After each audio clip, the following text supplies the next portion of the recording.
ایوارا خوش بینرین چارپل مدیا و پیف تیویه ایشف دیسا ام بوارا به خلقه کی نو یا روجاوای کردستانه که بویر و سرپیهاتین وی هفته یا 15 روزی های داویه ده امی بمیوان خورا بنرخینن ازو و هفکار من عبدالباقی حسینی امی بمیوان خورا عبدالرحمن محمد که پارزره و محمد شیخ و نویسکاره امی بوان را روژه بنرخینن دنج منينة دنج بله امیوان خواتینن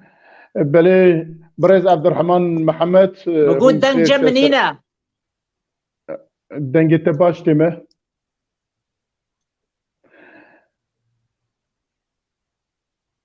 بله دنگی قیل باوی هاتیه گرتن دنگی باش تیمه ایمان آچوی و محمد شیخ و نویسکار ایشب امی بهورا دنج منينة دنج بله كاك عبد الرحمن خبنا كزيجار تليفون اللي خم كاك ميرزا بله باش كاك عبد الباقي تذكاري اما جنهاوا محمد شيخ وبدي ناسين بچند گوتنا و پاشجي كو بريز عبد الرحمن هات اويجي ام بدنا ناسين بله بله سپاس كاك ميرزا تماشاوان انهجا كاك عبد الرحمن دنگ جم تگرتيه اگر دنگت تفكي انا قرك باخف شكر ما خوره جانا ايدي قاري متذكرين كد سبب دنگ متيتا كاك عبد الرحمن بله تماشاوان انهجا ایوار باش بناوی چارپل مدیا و پیف تی وی ام خیراتنی بوتکن دمیوان می عزیز ایرو بمربن كاك عبد الرحمن بارزر محمد عبد الرحمن محمد وهربكي ديجي نيفسكار محمد شيخو كاك ميرزا تليفون جملة كاك عبد الرحمن هفيدارم جو كسم الباك ستيج كاربن على كاريا يمكن يقلكي باش به اجت تلفوناي هبه لبا هفالن اوكي الرجيه او تكارن بيرا خبردن بله بيجو مان باشه استاذ عبد الباقي دنج جم نبي مدنج نكر دنج جم قد ببي انا دنج انا باشا دنجت انا ها دنج بس من ها هو شبوت من اظاني امي دوباره بكن كرمك بلد دي برز عبد الباقي انها وبدا ناسين وباشا جامي بهفرا بويرين للروجافاي كردستان وسوريا قومنا امي بهفرا بنرخينن لي بيشي برز هفكاري من عبد الباقي دي چند دقائقی و بدا ناسین کرم که عبد الباقي سپاس كاك ميرزا دي ساجي تماشاوان هجاي وارباش وانت بخير هاتن كسي يقول متى ما شدكن وجماد نيفيسينن وقو ما قوت بنافي تشاربل مديا وبيف تي في ام خيراتين بوردكن ودميوان مي عزيز باريزر عبد الرحمن محمد وهروكي ديجي نيفسكار محمد شيخ ومرنن ازي وابدم ناسين داكو مباشر وناز بكن دسبيكي باريزر عبد الرحمن محمد دصالح 1906 نهاده لجند عندي وري هريما ديركا حمكو اجدايك بويه خوندنا خواه سرکه ناوین و سرکه لديركي قدان ديه باش رجي خوستيا جو انستوتيا امادا كرنا ما مستيان صف خاص وقو جنب عربي جاني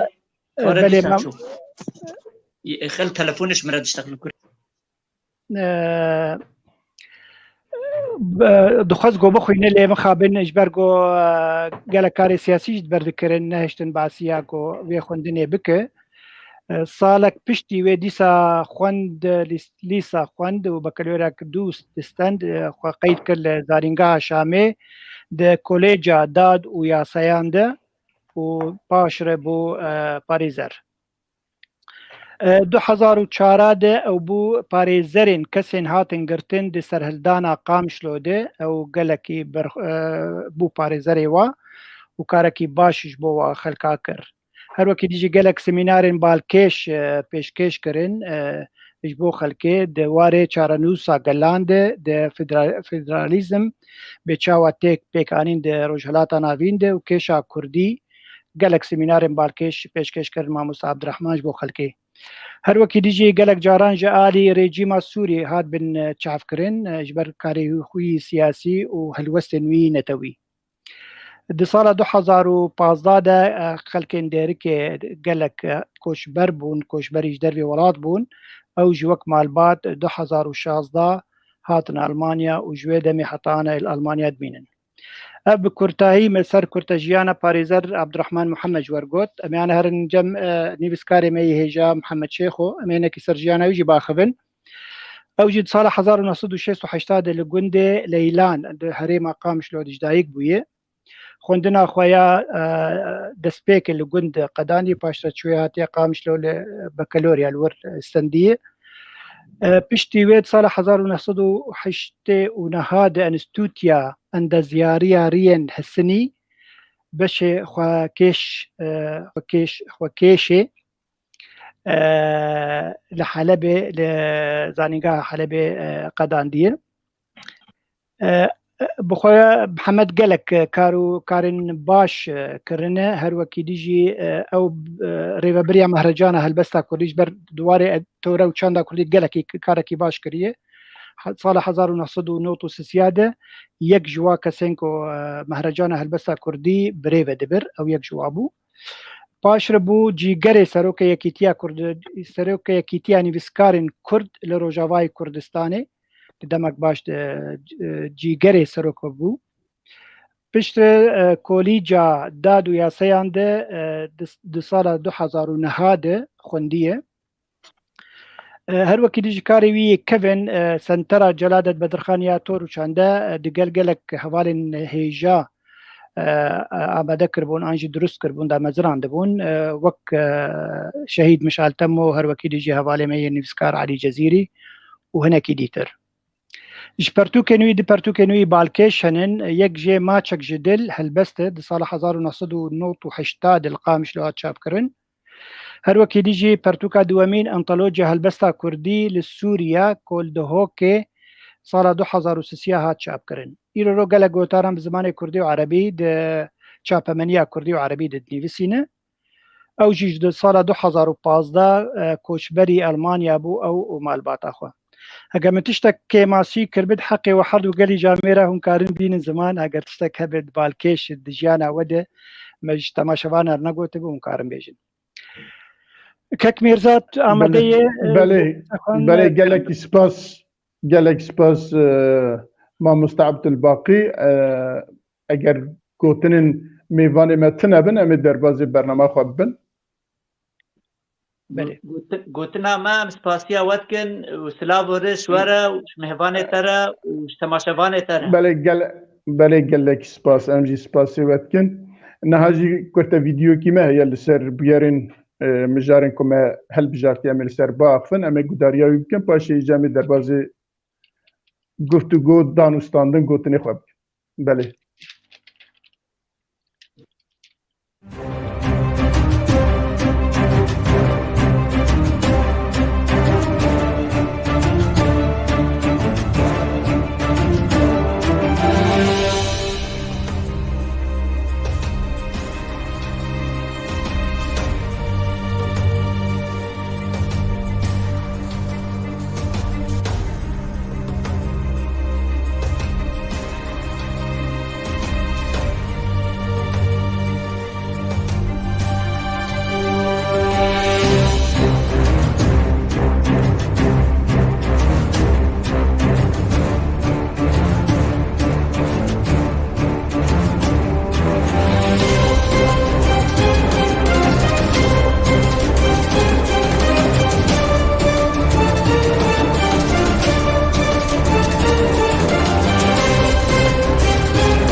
بله هرچند دنگی ویدیو باش نبجیم سر مجارا دید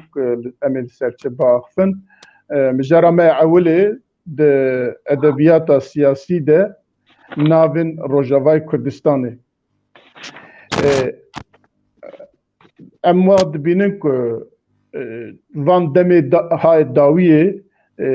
گلک ناوین روجاوای کردستانه هنه بقاس کتب بیرامن مب اولاد گوتا بنی خطه و بس او ناو هبو لهر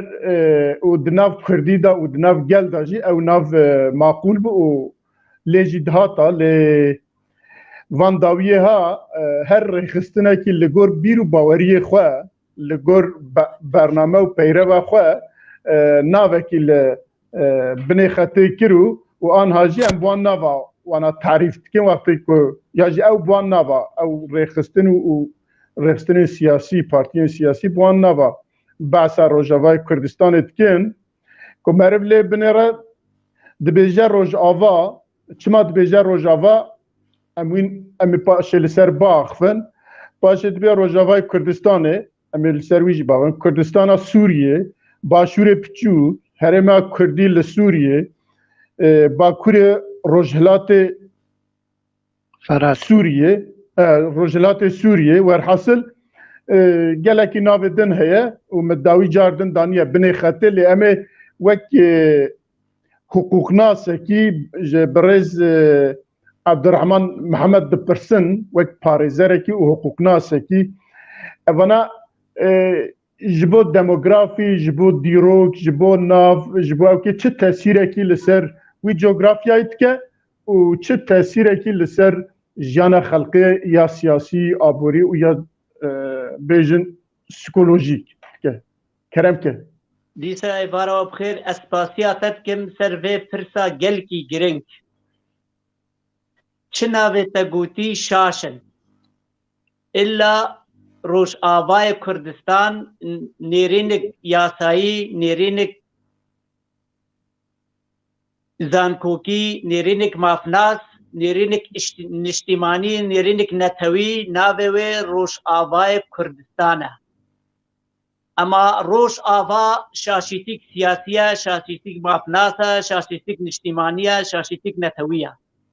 کردستان سوریه هر شاشیتیک جه مصر از سر بسکنم سبب چند بجن روش آوای کردستان راسته برا چکو کردستان بیا 4 پارچه اف پارچه گوام دبیجن با چند بجن روش آوای کردستان هاتا گریدان دولتا سوری با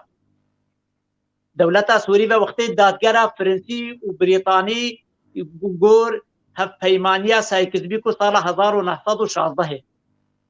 هاتا گریدان پارچه که پارچه دیتر ام بجن باشور کردستان ایرو هرما کردستان یا ام بجن باکور کردستان ابنا براستن ام بجن چکو از سر بذکر چکو ما کردستان که من 4 کردستان هنه من 4 کردستان هنه کردستانك ما وقتی ما 4 کردستان هوا بلکی ما بگوتا کردستان غربیان یا دیتر اما وقت از نمونه بجم کوریا دولتا کوریا شمالیه کوریا جنوبیه هرما کردستان هرما که نام بجن باشور کردستان ابایا راسته اما اب ناوی دیتر حمی شاشیک مظنن غلطك مظنن تتكاري بيجي توانك كو نفيسكاري ما سياسة مداري ما ميديا كاري ما روشن بيري ما وقت بيجن كردستان سوريا ما كردستان باجارك جندك سوريا ولايتك محافظتك سوريا كردستان واتكويها سوريا واتكويها سوريا دولتك كردستان واتاوي جغرافيا خاكا كردستان حمية كردستان باكور كردستان دي اف چه ناو ورگرن روش آوابه روش هلابه چه بیجن ابا شاشیتیا از هیوی رجات کم چه نویسکار ما ایرو چه روشن بیره ما چه میدیا کار ما بلا گهدار بن ما امتکارن پشتی وی خلکی جی گفتگو تبدب کن شاشیتیک مزنه از بیجم توانک دجی ملت کرده دجی مافی ملت کرده وقت بیجن روش آبا وقت بجن کردستان سوریا جریمت کی دکن دجی خاکا کردستان دجی مافی ملت کرد نیوکا دجی شهیدا نیوکا دجی ریبره کو کارو خبات کرینج بو سرخبون و آزادیا کردستانه اف حمی ناوی تگوتین روش آوای کردستان راستای دیتر حمی دجی مافی چارنوس گلانه جی دوزا کردی دوزا گلکی بندسته گلکی گوکار و خبات دکه جبو آزادية خو سرخبونا خا أما أفزن بولي دي أو شعاراتي دي ترحميت واتي واتنينة معنى واتنينة دي سازي دوباره بكم شاشيتي قلكي مظنة ياسايي نشتيماني نتوي سياسي ديروكي جغرافي أم هيبي ورجع دكن أم تشتاب ناف بكن نافي من عبد الرحمن انك بيجي وقتيه بيجي بابي مبحمده ناف جديد مفتيخ المناص لكن يرول عندي وري وقتها بجم كردستان سوريا ام قالكي شاذبن مجلس قالكي انه انا كردي قالكي سر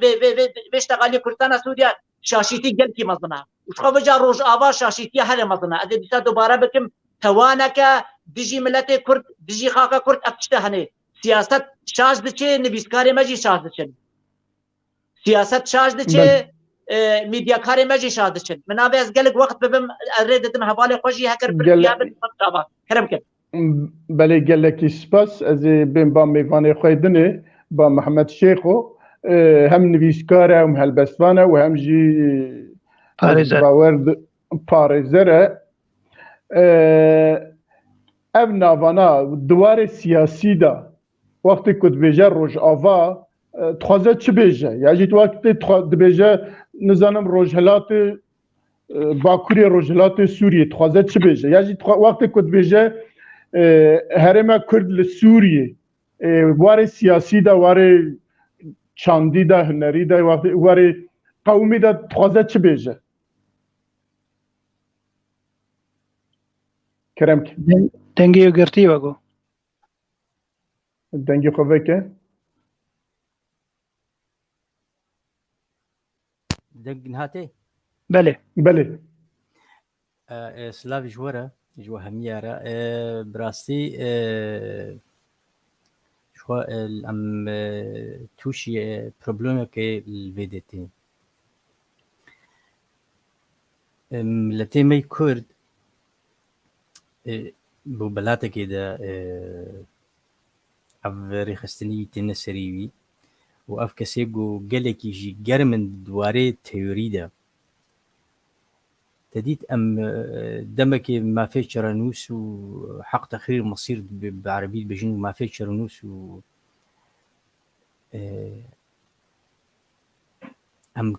أم تشكارن السرعة دي بأواكي ريالي أم جملتي خورة بيشكش بكن أو جملتها بيوستا از بهوالی خو کاک عبدالرحمن رما وقتی گود بیجی روج آوای کردستان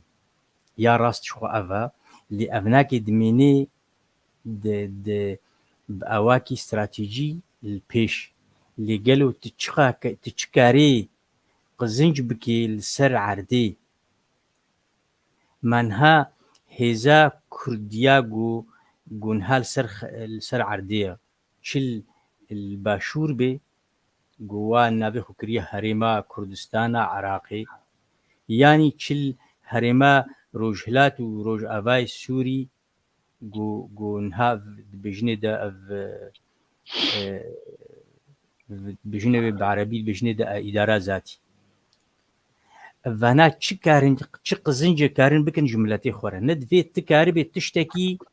ريالي بيشكيش بك جملترا خون وقومان ناد نملت وجانا ملتا خوش ناكن ملتي محمود تارومار بوا وقتی گو ام و تشتي مظن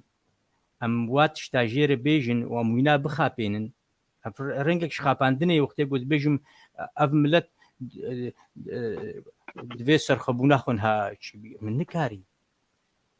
دوی از دبر پرنسیپنا گو مرهوف کاری به دبر دخباتی بکی از دبر وا پرنسیپا دا از کار بکم وقتی گو ما یکیتین ویسکارا چی کرن نهال امی ورن سر ناوی امی نمونا اینن شخورا وقتی گو از بیجم یکیتیان ویسکاری کرد لسوریه ما 5 پارێزەر کۆمکردن ژبۆنی ئالیێ یاسایی و ئەڤنا کیژە ناو ژمەرە ڕاستە ئەم بێژن یەکیتیان ویسکارێک ڕۆژئاوای کوردستانی و کا کوردستان دلێ مەدەوەکە عوسمان بای مەرگوتی و سبەن پاشە ڕۆژا سووریێ چه ئۆپۆزیسیۆن و چه ڕژیم یانی چ ناب دەوڵەتی چ نابی خۆ بکەی ئەم بەشەکەن ژی سووری وەختێک و ئەم بێژن ڕۆژئاوای کوردستانی کا خۆشە ئەژی کەس پێرەمە لێ کات ئاوای ئالیێ ریالی بە ئەم چکارن خەباتێت بەردە بکەن لەڤر ئەف پرسن ئێمە سکارم لەوێ دەست بسەکنم ناشمە گەلێک دەبەرێتیتر بله gelekî spas mamosta Elbaqi ez tême bate بله yani wextê ku dibêje bes rojava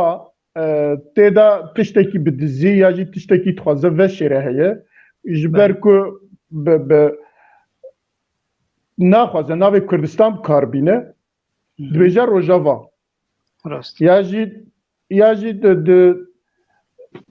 Başûrê Sûriye ya jî Herêma Kurdistanê li Sûriye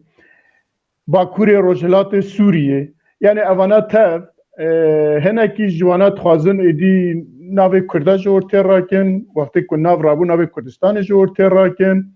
ku nav jî rabû êdî Kurd jî ji ortê rakin dibe wekî milletekî kêm netewa li bêjim wekî li Sûriye و ava jî duwarê siyasî de helbet evkî wî hene pîvanê wî hene û perspektîfa wî heye dîtinê bîr û boçûnekî wî jî heye cenabê te çi dibêje ji bo vana yani me gudariya her du mêvanê xwe kir Birêz Mehmed Şêxo dibe em perçekî Kurdin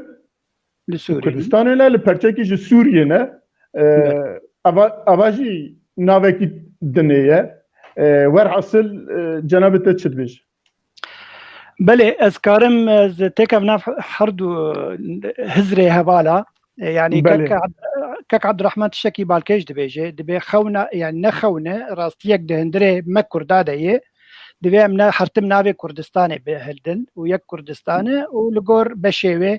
ام كردستان روجا باشور روجا او بيغو مانا اف هزريها دهندري متباديه اف ترصاها دلي متباديه ليه بلي كك محمد تشتكي رياليستي دبي صار عردي يروت نيجي خل صار عردي داتي نكا لورت تشتكه هجم ورن فجرن بيفاجويا تفجرا كردية سياسي لكردستان سوريا أنجي كردستان روجافا حتى إيرورو إيش دسبيكاوي دسبيك كرد وقتا لسوري يعني هزرن سياسي ونتويكة شويده بارتي كردي تنبون صالح 1944 بارتيا شيوعية يا كومونيست يبو هميا خدا بر بارتي كار بلكي ما في المقزنج بكد ما في كردي ما في نتوي دبر دريا أمميته دريا ديمقراطيته ليه ديتن بيشتيوي حتى بنجي حفتا ديتن جو شيوعي تكاري جوار ناكن دقل جو ساروكي بارتيا شيوعي ويتشاخي خال بقداش بو أو جيكي كرد بو هيفيا ودوي مسألة دبو حتى أو جي مسألة براويتي بو دماكو بارتي تشيكرين ديسا أو سالوغاني مزن نكاري بو بدانش بد سبيكي سالوغانا مزن دان رزگارگرتنا و یکیتیا کردستانی وقتا او راگهاندن گلک استنگیج علی رژیم ویدمی ستندن و چخه گونا دوی ام ریالیستیک بین ام نگه ملسر عرده به ام کارن دوزا ما فی نتوی کرد بسوریا بکن سوریا یا نو چکری یا گو سال 1920 هات درست کرن جویدمی حتی ایرو رو گوت پیواجویا تفگرا کردی سوری گلک جوا ناوی کردستان نانین زمان ناوی کردستان روجاوا نانین زمان هر ورد گوتن هرمین کردی لسوریا کردین سوریا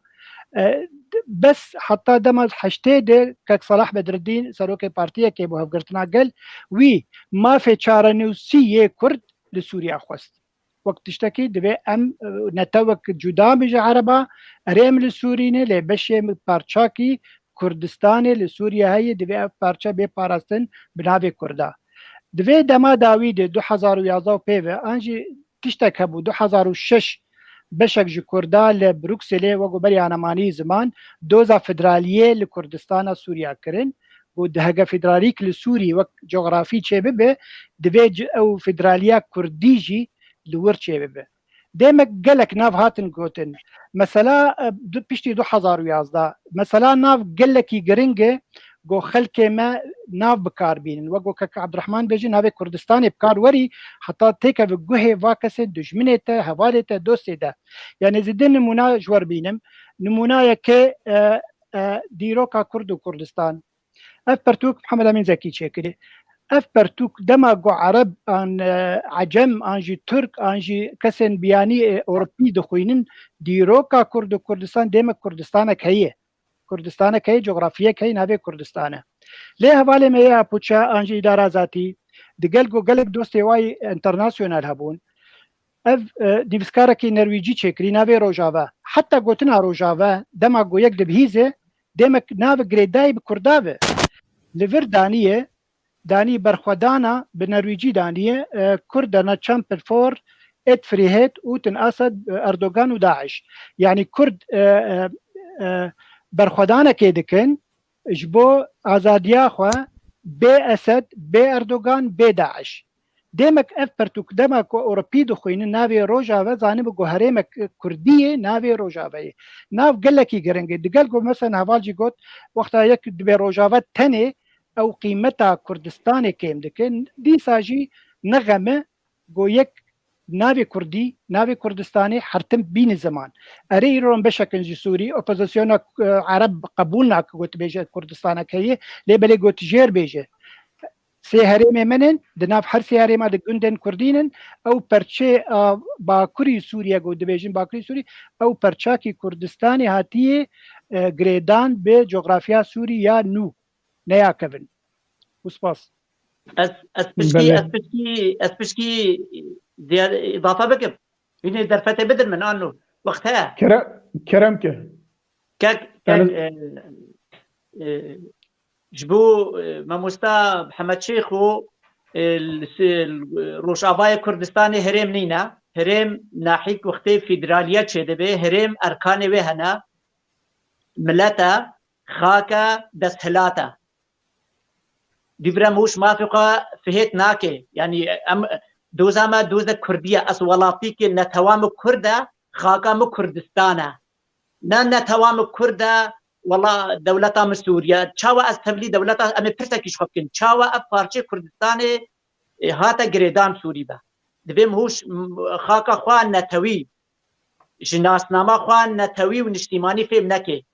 fihêt neke divê hûb nav bike ez Kurdekim ez Kurdistanî me ma kengî dijmin wê te nav bike dijmin dibêje tu nûnî pênasiyê te nake pênasiyê te ne Kurdîtiya te netew nake wê çawa pênasiyê axa te bike wê çawa pênasiyê doza te bike em bila xweşaş nekin wextê ez ê hê şirove bikim niha ez li Almanya me bijê dewlet Almanya ve şe'b Almanî Amerika الشعب الأمريكي ودولة أمريكا فرنسا الشعب الفرنسي ودولة فرنسا الشعب العربي والجمهورية العربية السورية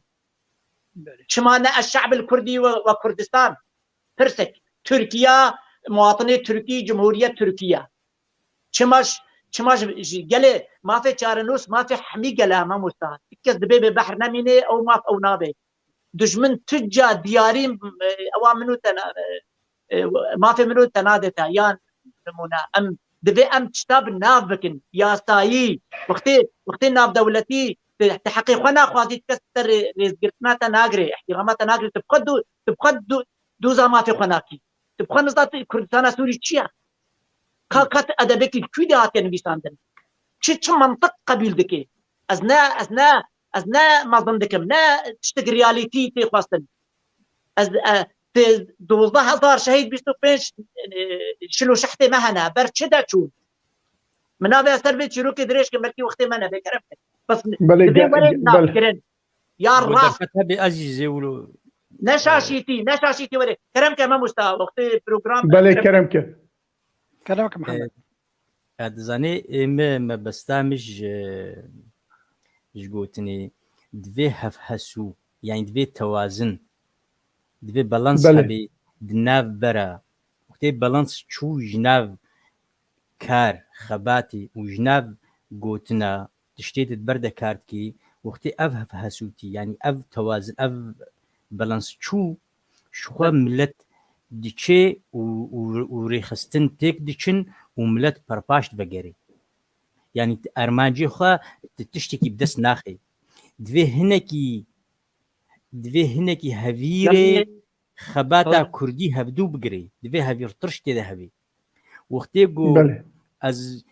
ئەز تم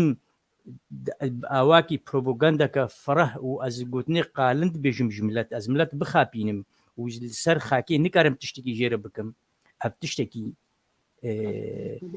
ئەز پێ تعدیل ملەت دکەم دوێ مرۆڤ نەرینا مولۆیە نەرینا کاک عەبدوڕحمان گەلێکی تەیۆریە ئەز رێزەی ژێر دەگرم لێ دوا بوو دنابەرە هەردوو ئالیادا دوی بوو بەلانسەک چێ بێ نێرینا تەجی جێ ڕێگەستن و احتیرامی ئەمە مۆستا سەرچاوە وەلەو ئەزوتنەوەکەت بکرم بە جێرە احتیرامیە سەرچاوە بله گلکی سپاس مامۆستا عەلباقی توی تشتێک بێژی ئەم دەربازی خاڵە خۆی دنێ ببن ناوڵە دەرباسی خاڵێ ببش بەر نیف ساعتامە چوو دەست پێ بله ئاخر خاڵە gelek giring e ji ber ku êdî biye li bame dibên şorba eşûreyê ama kî çi dîtiye avêtiye navê û hemî jî behsa Kurdistanê dikin hinek ji wan jî qet behsa Kurdistanê jî nakin lê ewa jî biye ewkekî meydanekî partî û rêxistin û bîr û boçînê partî û rêxistinên siyasî li Rojavayê Kurdistanê ewa jî merfa bixwazî nexwazî nerhet dike û serê xelkê da jî gelekî problema çê dike berê em derbazê xala xwe dinê bibin li Hewlêrê federasyonekî hatiye damezrandin dibe Federasyona Rêxistina Civaka Sivîl li Hewlêrê yên Kurdên Rojava bi rastî milê nêrî li ser wî zêde ewkinîne li Hewlêrê ev civaka ku li wê ne ji bo çi pêwîstî pê dîtin ku û ya jî çi wateya wî heye ku li Hewlêrê federasyoneke wisa çêkirine ez dixwazim hema ji dîsa birêz Ebdirehman bipirsim eger haya wî jê hebe bikaribe çend gotina bêje baş dibe بله چه کاری هفبش به ام پیروزیاوی دکن اف کاری هفبش آلی کار به آلیه سیاسی را بس کاره که مرجوی هنه کاره که سربخوا به کاره که آرمان جاویا نتوی و نشتیمانی هبه کاری هفبش و آرمان جگویا نتوی هبه جه هولیر به آلمانیا به کویده به جه ترولا خوان نالیده یعنی جه او رێخستنê sivîl wextê li Hewlêrê çêbîne û li ofîsekîya partî û zembolê partî hildayîne yan suretê partî hildayîne derfeke li wê de civîn çêbîye ne mena enu em ba tawan bikin enu evê henê neser bixwane enu gelek çi karê hevbeş bê cihê rêzgirtin û pîroziyê ye dîsa ez ê dubare bikim سربخوا به آرمانجاوی نتوی و نشتیمانی هبه از لیتنه ترد بیجم بله gelekî spas birêz Mehmed Şêxo eger haya te ji vî hebe û agahtiyê te firetir li ser wî hebe bikaribî çend gotina bêjî gelek baş dibe سپاس دەدیت ev rêxistinên civakaya sivîl anî ev rêxistinên ê mafê mirova çê rêxistin hebin wextê ku derfet ji we re bêdan û rola wa xurt bibe civakê de teyît ev civak geşbîn e û destê xwe dideyînê ser xalên ê negelekî zelal di rêveçûna rêxistinên siyasî de civaka sivîl pir pêwîst e گو ev çi qasî ev rêxistinên civakê rêxistinên sivîl çi qasî serbixwe bin wê wil qasî karibin bêhtir kar bikin wê rola we bêhtir xurt bin lê mixabin em di civaka me Kurd em dibînin جهه برياري السليماني الهوليري القامشلو هر هنك جروب دانا دوراخوا ودخوازن شخورة أو جي خلقي آني فاين ريخستنا بكاربينن دو يعني أجوك كاك عبد الرحمن از بهيفي مقو كاربن بنارينك آزاد تشتيخو بكاربين هلبت تشوباندن هناك بروبليم جد نابوا دولو تشيدبون نجهي قوتني لي او گفتوگو او کسی گود بدخوازن ودهندرويج فيني دا قوتن ام دخوازن بهتر آزاد بن جبين كارن برولا خو بهتر رابن ام اجيز بوارم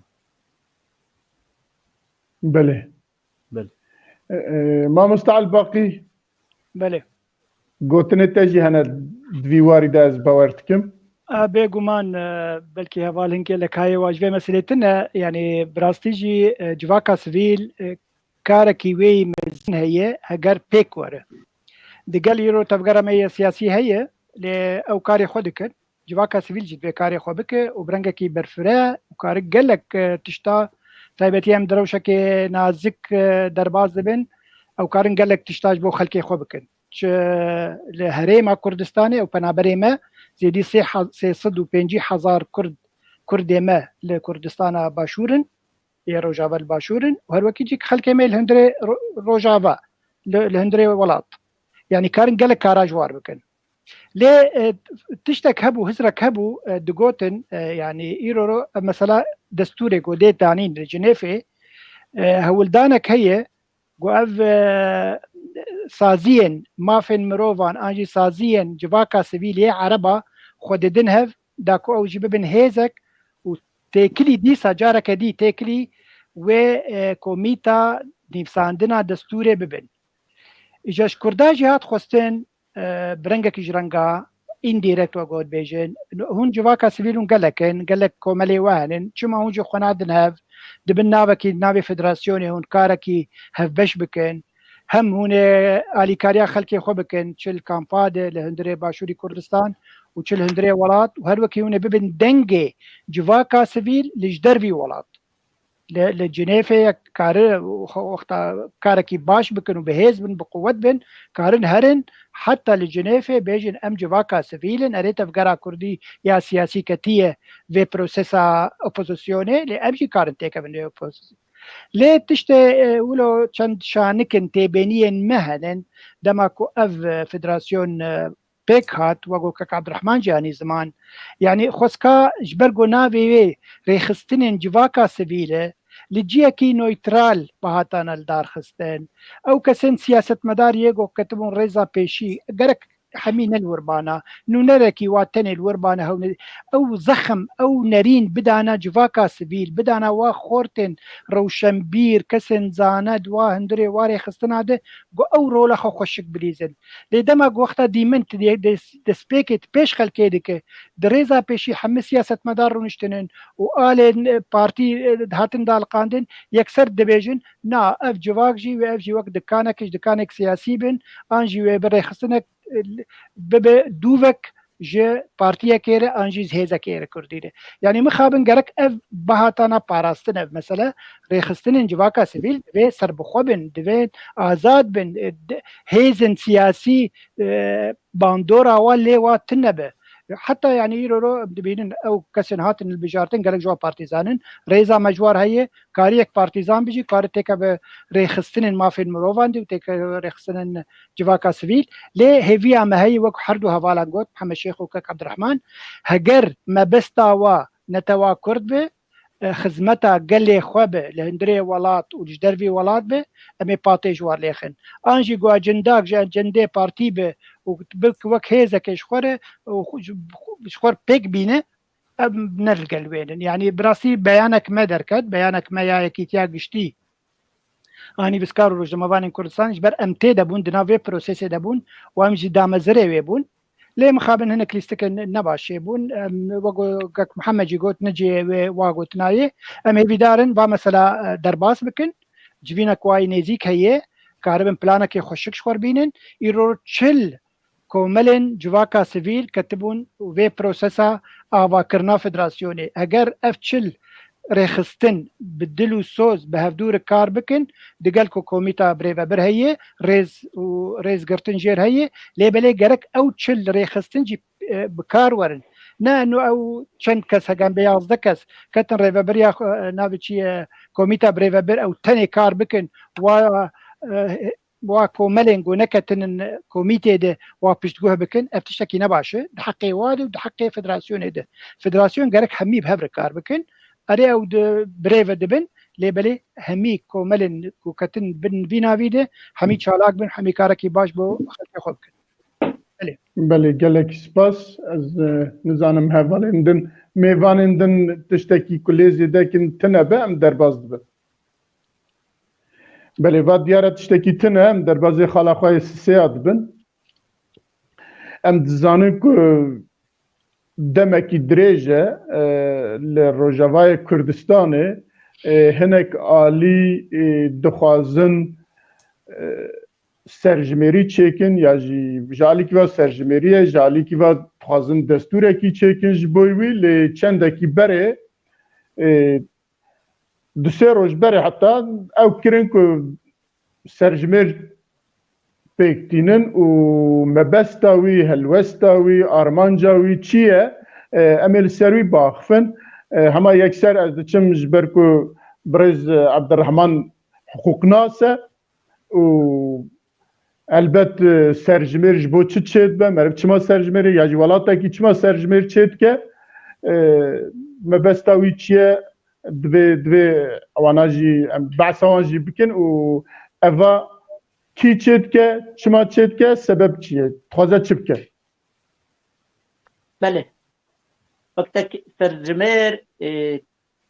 تیمکا گلک گرینگه تایبت یعنی گور یکیتیا ناف دولتی گلک هر 10 سالا چه دولتا هبه ترجمه کی چیکن ترجمه آرمانجی کیا وی هیا آرمانجا ویا جباکی هیا آرمانجا ویا سیاسی هیا آرمانجا ویا اتونومی هیا آرمانجا ویا نشتجی هیا آرمانجا ویا تندرستی هیا آرمانجا ویا دارایی هیا بس وقتی ام ایرو پرس کیش خواه بکن یعنی کی سرجمه چیدکی و چاوا چیدکی و آرمانجا وی چیا دولت چیدکن یان هنگ دزگه چیدکن جبو چی دکن ایرو گاوا ام هرن روش آوای کردستان ایرو ده نیو ولاتیه کرد روش آوای کردستان کوجبرن پانبرن اف یک تدمک و اف ترجمه هنه نه روایا نه یاساییه یک آلیه آرمانجک وی سیاسی هیا تو آرمانجی وی نتوی و نشتیمانی تونینن عفرین دادگه کریا تریکانیه دادگه کریا دنگه بته و نوا بله گدارید کن و گلک نشتجیه نتوی عرب ایرو الهرم کردیه دینه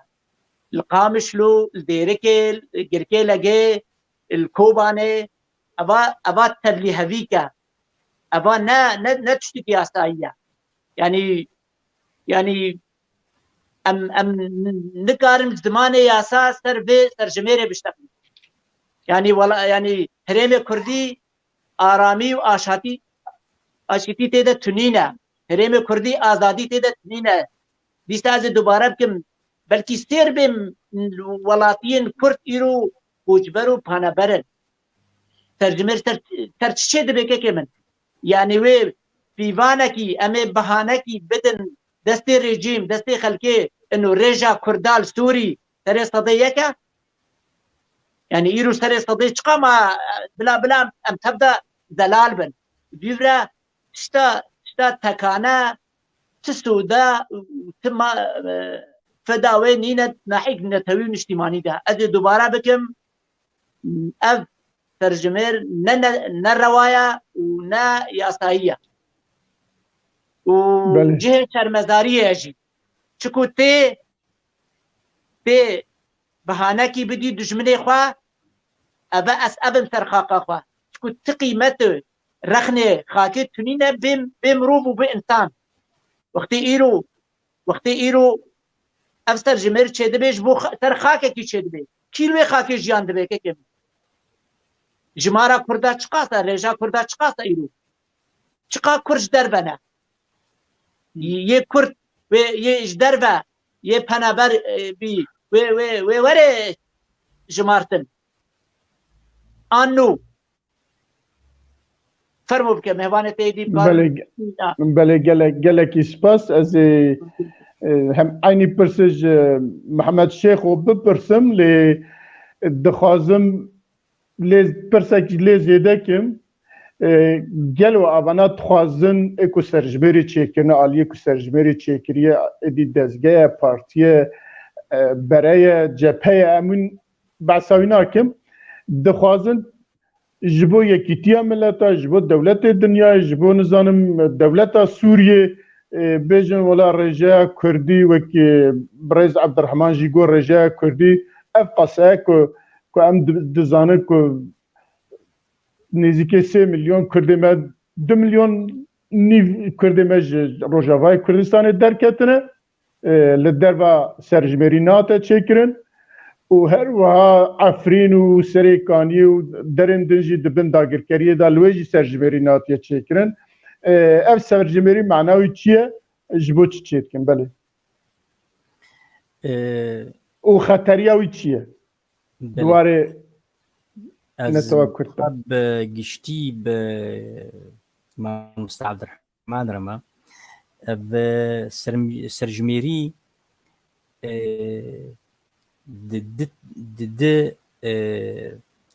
ده اوای سرکی چید یک جی سرجمری چید به وقتی گو جمار وقتی گو نتون هبن یان جی دورن هبن بخوازن جی آلیه نتوی و بری خو بدنا هریمنا بدنا کومارنا بدنا هاولو اف سر جمار چید بس آلی کی دیو جی وقتی گو کومارک هبی بخوازی ولاتی خوا هن نویساندنین ایگو ولاتی یعنی پیش خنوان نویساندنا بده پیشیا خوا یعنی گشبینه که بکه جواکی ده اف هر دو آلیاوا مخابن جبونی روشا کرد یا روجاوای کردستانی هر دو آلیاوا الجمع تنه جبر عفرین دلی کردستان دلی روجاوای کردستانی عفرین نتیده گریسپی نتیده سریکانی نتیده نیم میلیون کرد بهتری نیم میلیون باشوری کردستانی چخاص درکتنه ترکی ایدی درکتنه ولاتی در اف سر جمار يعني ويش خدمتها تشبكي جو شخوري خصني مي كرد نجبوني وين رينا طنجي بارتيتي تشتب كار انيبانا شخور وشا كردا نهالو انها دقوماني بريفبريا يعني سربخاي بو انه خسرگو تشنا شخور سر خاکی لوی هریما گو که دستوی دمایا گو امبیجن و انتخاباتا چیکی وی تناخبی وی بيجي و کس موجود الفر او جي نها الهبونا اسنوغرافيا كردي برهاتيا غارتن شخوا کسی عفرین و سریکانی و گریسپی او بشدار نابن و کسی دیجی اویگو هاتنا برادری می عرب ایگو جوا دوری دی هاتنا ونها القامشلو والديركي والتربسبي والحسيشار ونشتنا كاويج وي رجايا كردا وي نسبا كردا تشخاص بي دفي سرجماري الفر برس قالك هنا لي ام دخوازن جو تشتن دبر برجونديا ملتي مدتي ذهبي تشتش تشقابا جو تبدي دفيت الباش وبيش لي ميزيني لي مخابن وقتی گوش آلیه نگاتیوه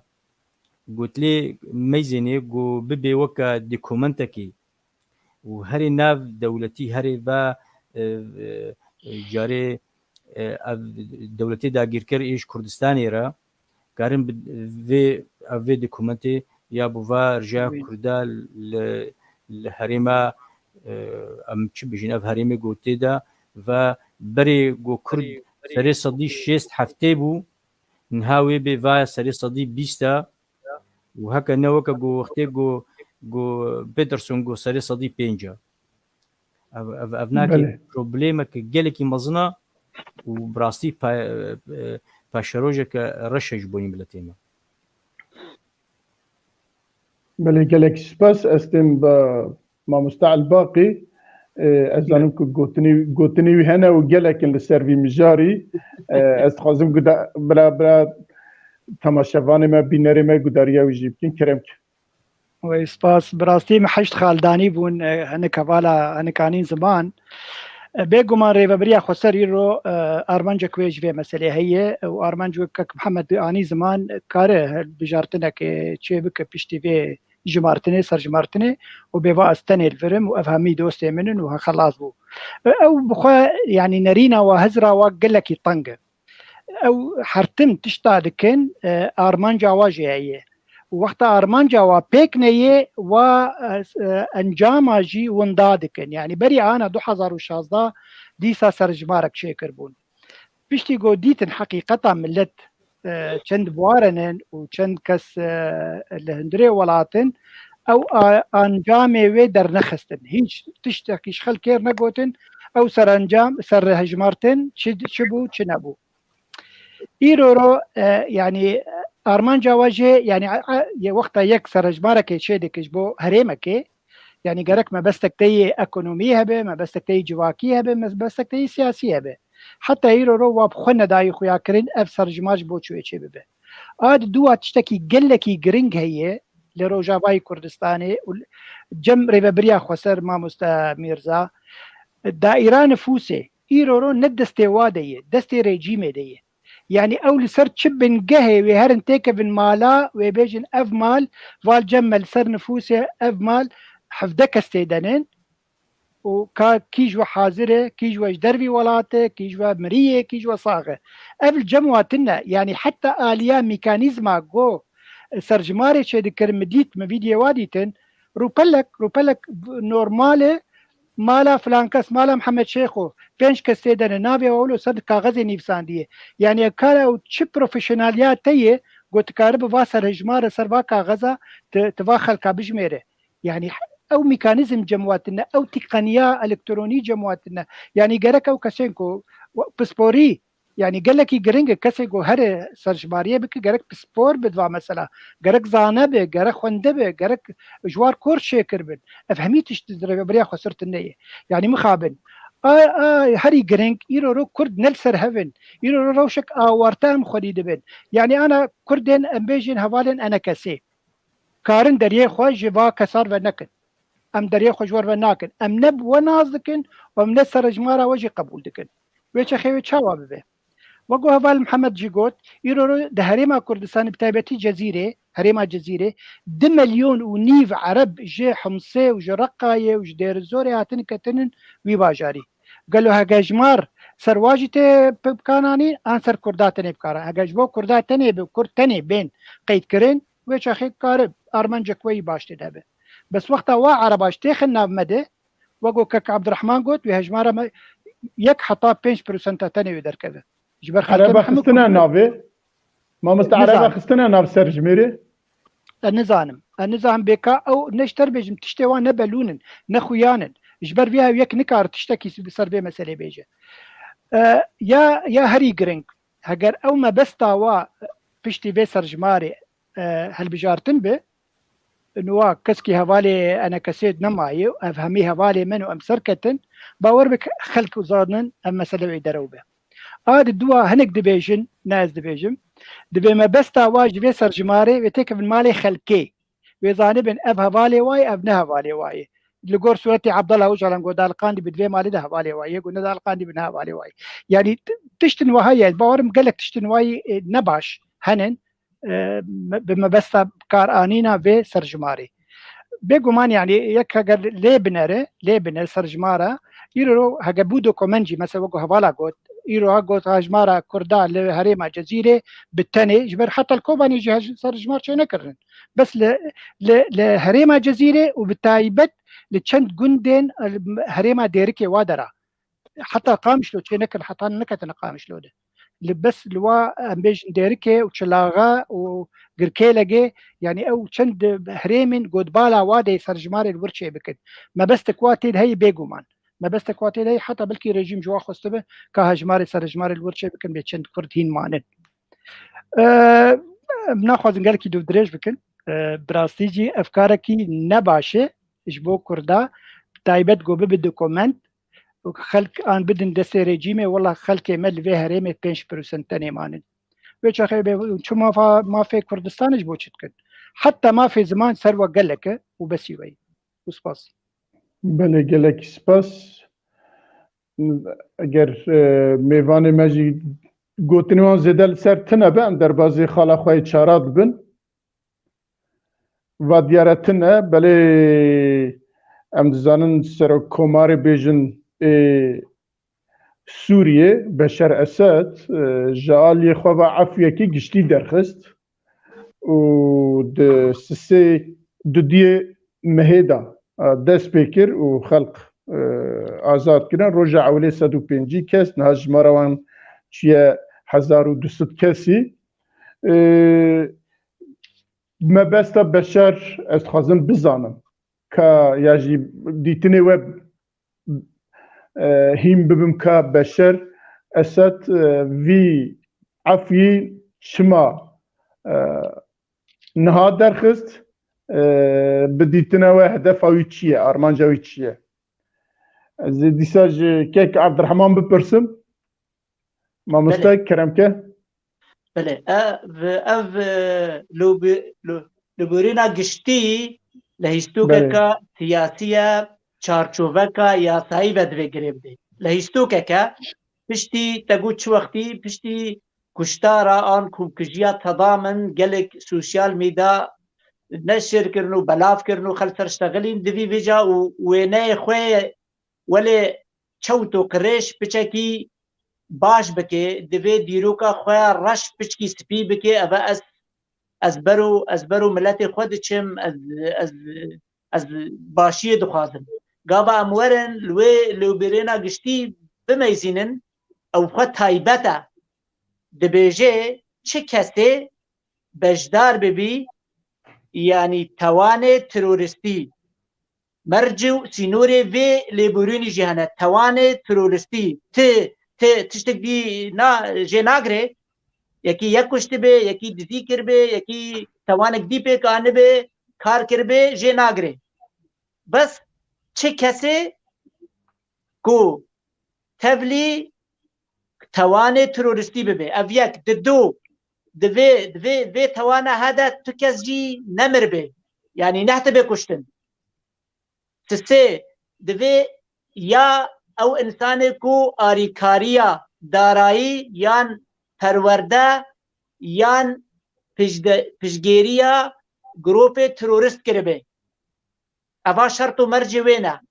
dîsa dubare dike divê ti kes nehtibe kuştin ji vî karê terorist pirsek dibe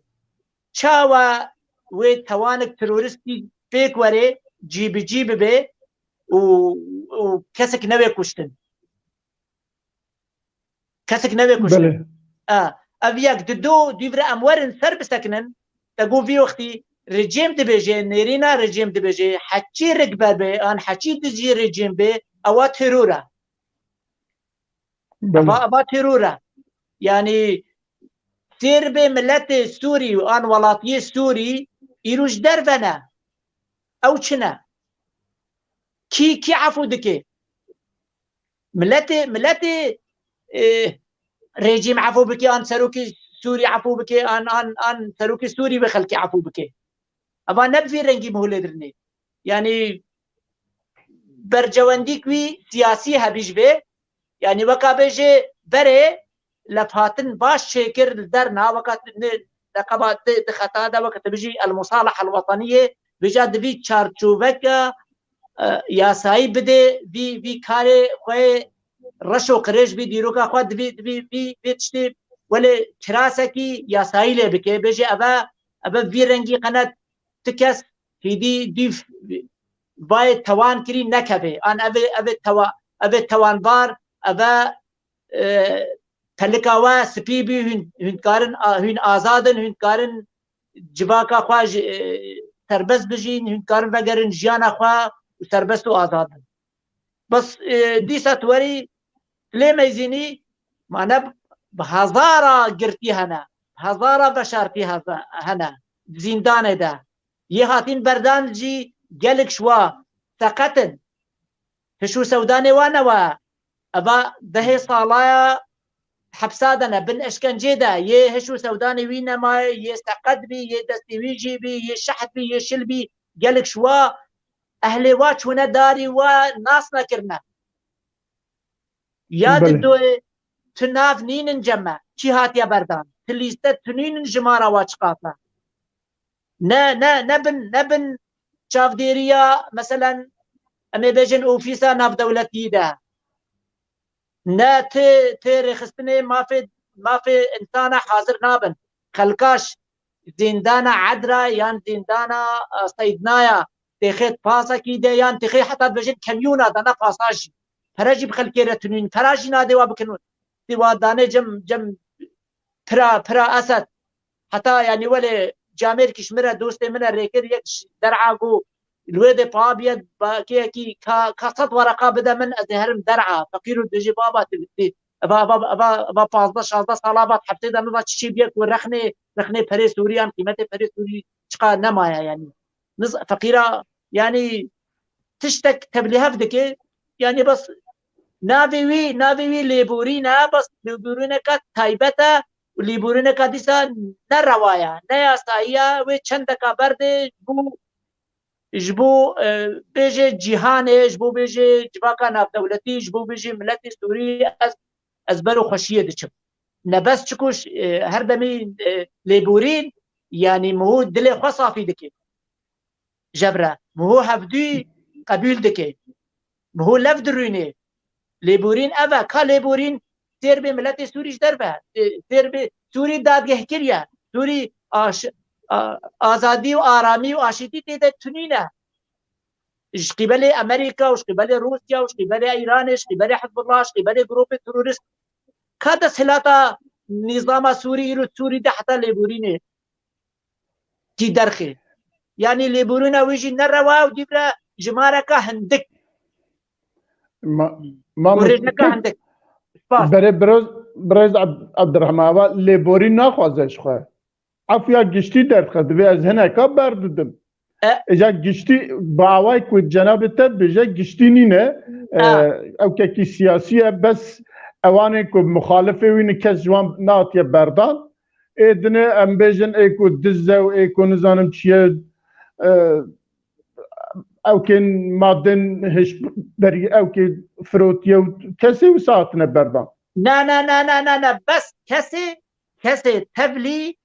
تواني ترولز بي يعني هذا ولا في زمان عربي كل شخص شارك في جريمة إرهابية بس يه رابي هاب يه يكفش يه دزيكر حاشا يكي تعدالة كيكر يكي مالي يكي خوار لا يعني تتكاري يعني ناف ليبورينا قشتيا ليبورينا قشتي سر ترولستا ليبورينا قشتي مو سر ترولستا ناكي مو ترولستا دادگه دكي مو سزا و جزا دكي قنا ببي درس غيري ويرا مو انساني نسو يعني يه سنجيوي تناي مو ليبوريني تخوازي يه گناه نكري مو ليبوريني تخوازي يه كوت توان نكري مو ليبوريني تخوازي هكر يكي توانك جكر بي مو ليبوريني تخوازي بس نبي رنگي يكي توانك جكر بي ليبوريني مو ليبوريني نبي رنگي در رنگي ليبوريني تايبتي آيا ليبوريني گشتيها بزمان يا سايدا يعني زال كيبا أبا ناف ليبوريني گشتيها بس از بجمتا حكي بجي چه كسي تبلي توانەکە تروریست بی چ کەسێ ئاری کاریە گرۆپێک تروریست کری دارایی یان بژداریان یعنی وەکاتە بێژی ئان پەروەردە کری تدریب و تەمویل ئەمە ینی شەرت و مەرج و سینوورێ وێ هەنا ینی گرێدایە ناو گشتیە ڕۆژە وەک مشتەرە گوتی سەد هەزارە گرتی بەشارتی هەنا و ئەشکەنجەکرینە و 200-300 ئەمسان هاتنە بەردان کە ئەفچێ لێبورێنە گشتیە برای من گوێ ڕەنگی گشتی مالکوی دێ کو ڕێژەک 200-300 ئەمسان وەرن بەردان ئەو ژی ئەو 200-300 ئینسان هاتین بەرداژی کوڕ و شور شەحتن بێ حس و سەودانێ وا نەمایە کەرم کرد بەڵێ گەلێکی سپاس بەڕێز محەممەد شێخ و گوتنێتە لە سەروی مژاری براستی ئەس دخوازم ئالیکی دیڤە هەرمە گفتوگویی پرسا مەیە و ژمەرە گرنگ ئەڤری خستنەی مەی کورد چ لیستە va navê Kurd da kesê got hatine girtin cem rejîmî çi kirine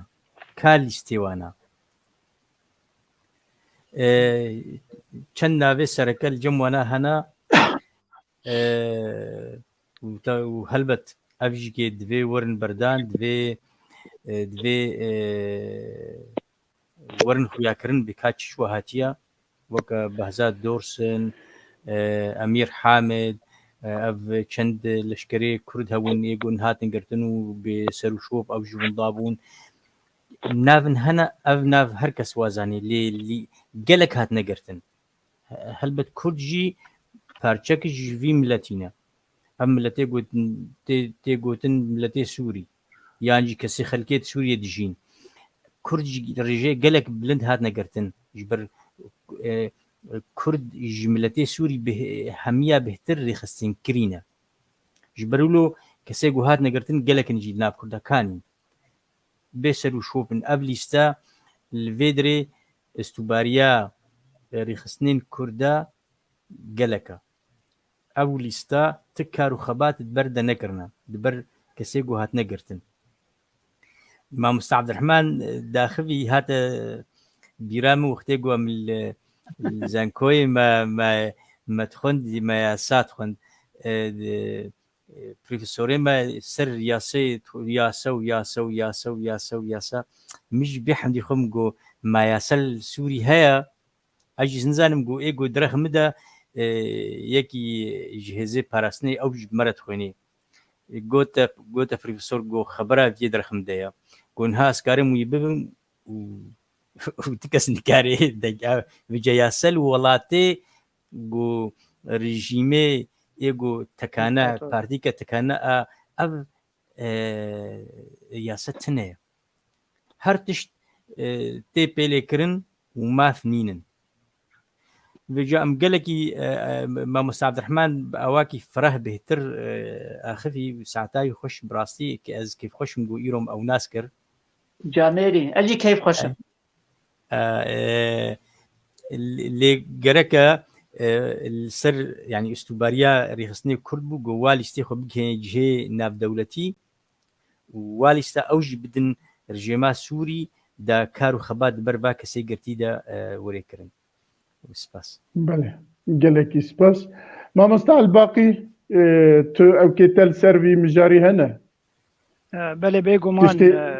tiştê ku mêvanê me behs nekirbin بله بێگومان وەگو هەڤال لە عەبدرەحمان گوت یعنی پشتی کوشتارە 2013 یا دێت بێ حەیی تەضامن یعنی تاغek navê تەضامن li hawîrdora Şamê ye li wir hemê kesên opozîsyon rejîmê girtibûn yekû dixistin koncalê dû û dikuştin ev vîdeo gelek bandora xwe bi rengekî cîhanî li ser mafê mirovan stend û xwestin bi rastî îca bikin wek dokument digel got gelek dokumentê dî henin hikûmeta rejîma Sûriyan ji hikûmeta Sûrî tawanbar bikin ji bo ku avêl ser xwe zelal bikin Beşar el Esed رابو اف عفوا قشتي درخست انجي ليبورينا قشتي درخست اجبو خلق بيجن ناو ولا ناولو ناو قاسي دجمنه ناو قاسي دجمنه خلقي خويه فايرو دل تنكه فاي خلقي بردده لي او وقو هوالا جيقو هجمارا قوهاتن بردان اگرم بيجن بلا 1500 كن 500 بن لي بلا تزانب ككميزا 150,000 حتى ايرو لگور لیستا مافی مروفان دهین د زندان سوری دن و بی بردان جبر چما مبستا بشارجه او شي هاویل سرخو زلال بکه بیج جهاني و بیج خلقي خوي الهندري ولات بعد انسانه کی باشم وای حتى کسی گو دجمنایتی کر وامي بردا ليه بلي مثلا كسي نابي ترور كسي ترور لي دويدا مامستا دويدا او كشي درته اورته او كسي كو هاتنه كشتن و نابي وانج نه گوتنه كو هاتيه كشتن كال كويه وندا بونه اگه توا بردن de kesu karın van evin ko hatına girtin u وندا bune de bejin ola va wondane بله بله يعني بيجومان وقو مقوت يعني ما بستن رجيم قال كان ما بستا يا هلي جرينج بلكي هوالا نزاني بو انجيناني زمان هند بيجن رجيم يرورو مسلاك ابوري درباز مسلاك قالكي زحمت بتايبتي روسيا نما اليكاريا رجيم ديك دواري ابوري ده اجبر ايرو شر روسيا لاوكرانيا هي قالك بلاجير دفين او نما براد بشار الاسد اجبو خو بباريزه وخلكي خو بباريزه اجبر بها ويجي بشار الاسد يرو شو ايراني مسلاك ايكونومي بو نبرا بدن مو انجي وولاتين بهرفه دبيجن اف قرتين الجمي بو بردان جبر نما كارو خوري بك نما كار خوارني بدوا نما كار درمانا بدوا وقو كك عبد الرحمن قلت قال لك جوا شحتون دين بون مجي خون داكرن او هاتن بردان جبر او دهندري حبسيده دبي خلق واخو ليدر كيفن خوارني بدن وا تندرستيا واصل راز بكن بحمد برنن جرجي مناي قوفي مسألة بكن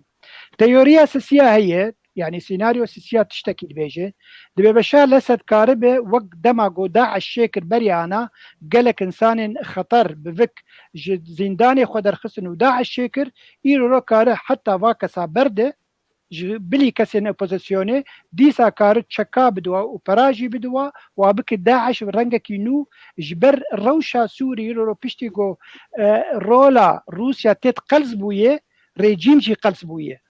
ايران جي نما كار يعني او قاسي براد دا ريجيمي نما كار او قا برابده فجبر بها الكار داعش كي نو تشي بك جبو كاغز البنغي هفخه كاغز البنغي هفخه ديسا جي او سر كرسي خو بمينه وك كسكي هيري باش دهندري سوريا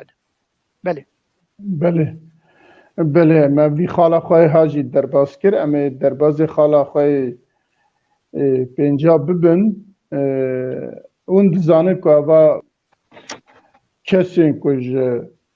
çi Kürt û çi kesin din kuj Suriye û Rojava Kurdistanê koçê Tirkiye kirine dibêjin nêzîkî 3 milyonun hatta hatu denk jwan nedat devleta Tirkiye û Avrupa devleta Tirkiye dij Avrupa wana bikar tanî kuj xwe ji wê perebistîne û siyaseta xwe bimeşîne lê eva dema dawiyê mümkün gelek sebebi hebin Türkiye biryar da nêzîkî milyonekî kes bînevere ew herêmê kun hat bin destê wî daye li wê xaniya ji wan re çêke xaniyê prîkêta û wana bizvirîne wê derê helbet sebebî wî gelekin li Tirkiye partiyên siyasî xwe hazir ji bo helbijartinekî xwe hazir dikin întixabatekî xwe hazir dikin ev ya jî ji bo xwe dixine propagandekî di dewleta Tirkiye dixwaze bi viya hinekî pere ji Ewropa bistîne ku li wê bêje min ji wan re xanî çêkiriye mesrefa vê ew qasa ye û hinekî pere jî ji Ewropa û ji derên din bistîne û sisê dixwaze di nav raya giştî da Tirkiye'de ku dibêjin gelek kes ji penaberên ku Sûriye hatine acizin êdî xelq nikare tahammül bike dixwaze bêje ava hinekî jî ji wana dîsa tişteyînin paşve werhasîl sebebê wî zafin ez ê dîsa ji برز عبدالرحمن بپرسم هون چواد بینم فيها بله. يعني حتى أنا تشتكي وساتنا بود از کسی ناشینم حمیل لفرن اوا مجبور مانه ما پیغمبر جی محمد جی کوچ کریه جیکی چیا جیکی اوا او که اسلام دا دوی مرو ویا قبول بکه مانا مرو دریه خوش بو هم وکه لیجنش که ودا ایجا رابو سیاسته که وها نه دست پیکریه که بینه وره لوان درب جیب که ایدی کیتینه شواتینه ایکوتینه و کینه اموی جی نزانن دوی که جبو خراب کرنه دموگرافیا کردا به تینن کردا لوی بجی ناکن لحرم کردستان دایه ده عربا بینن لوی جیب که ملیونک جی ملیونک بله اف پروژه هنه اف پروژه که گلکی مزنه و پروژه که گلک ما پفا آن پویتینه یعنی خطره بله ترینی ویجی هنه تودکاری بیجی آرمانجاوی سیاسیه آرمانجاوی روش آبای کردستانیه نبسا ترکا و آرمانجا ترکا دوی کردا شرای واوا شروش آبای کردستانی وراکی یعنی از دیسا بجم ابا پروژه که گلکی گرینگه و گلکی مظنه دیجی نتوا ملت کرد دیجی خاکا روش آبای کردستانی گلک ام باش سرویت چیروکی بسکنن یعنی قرکرنا تتکاری بیجی قرکرنا ملت کرده اردغان و چپکه یعنی و پروژه کی یعنی جیب که آن نشتجی عربا بینه بخید مال ملت کرده یعنی وقت بیجی زمان عربی الاحتلال الاستيطاني شكون روش آبادات كريا بيجي أبيد بيب رنجك ديتر نتهون عرب بينه بخيت مالي خلقه ده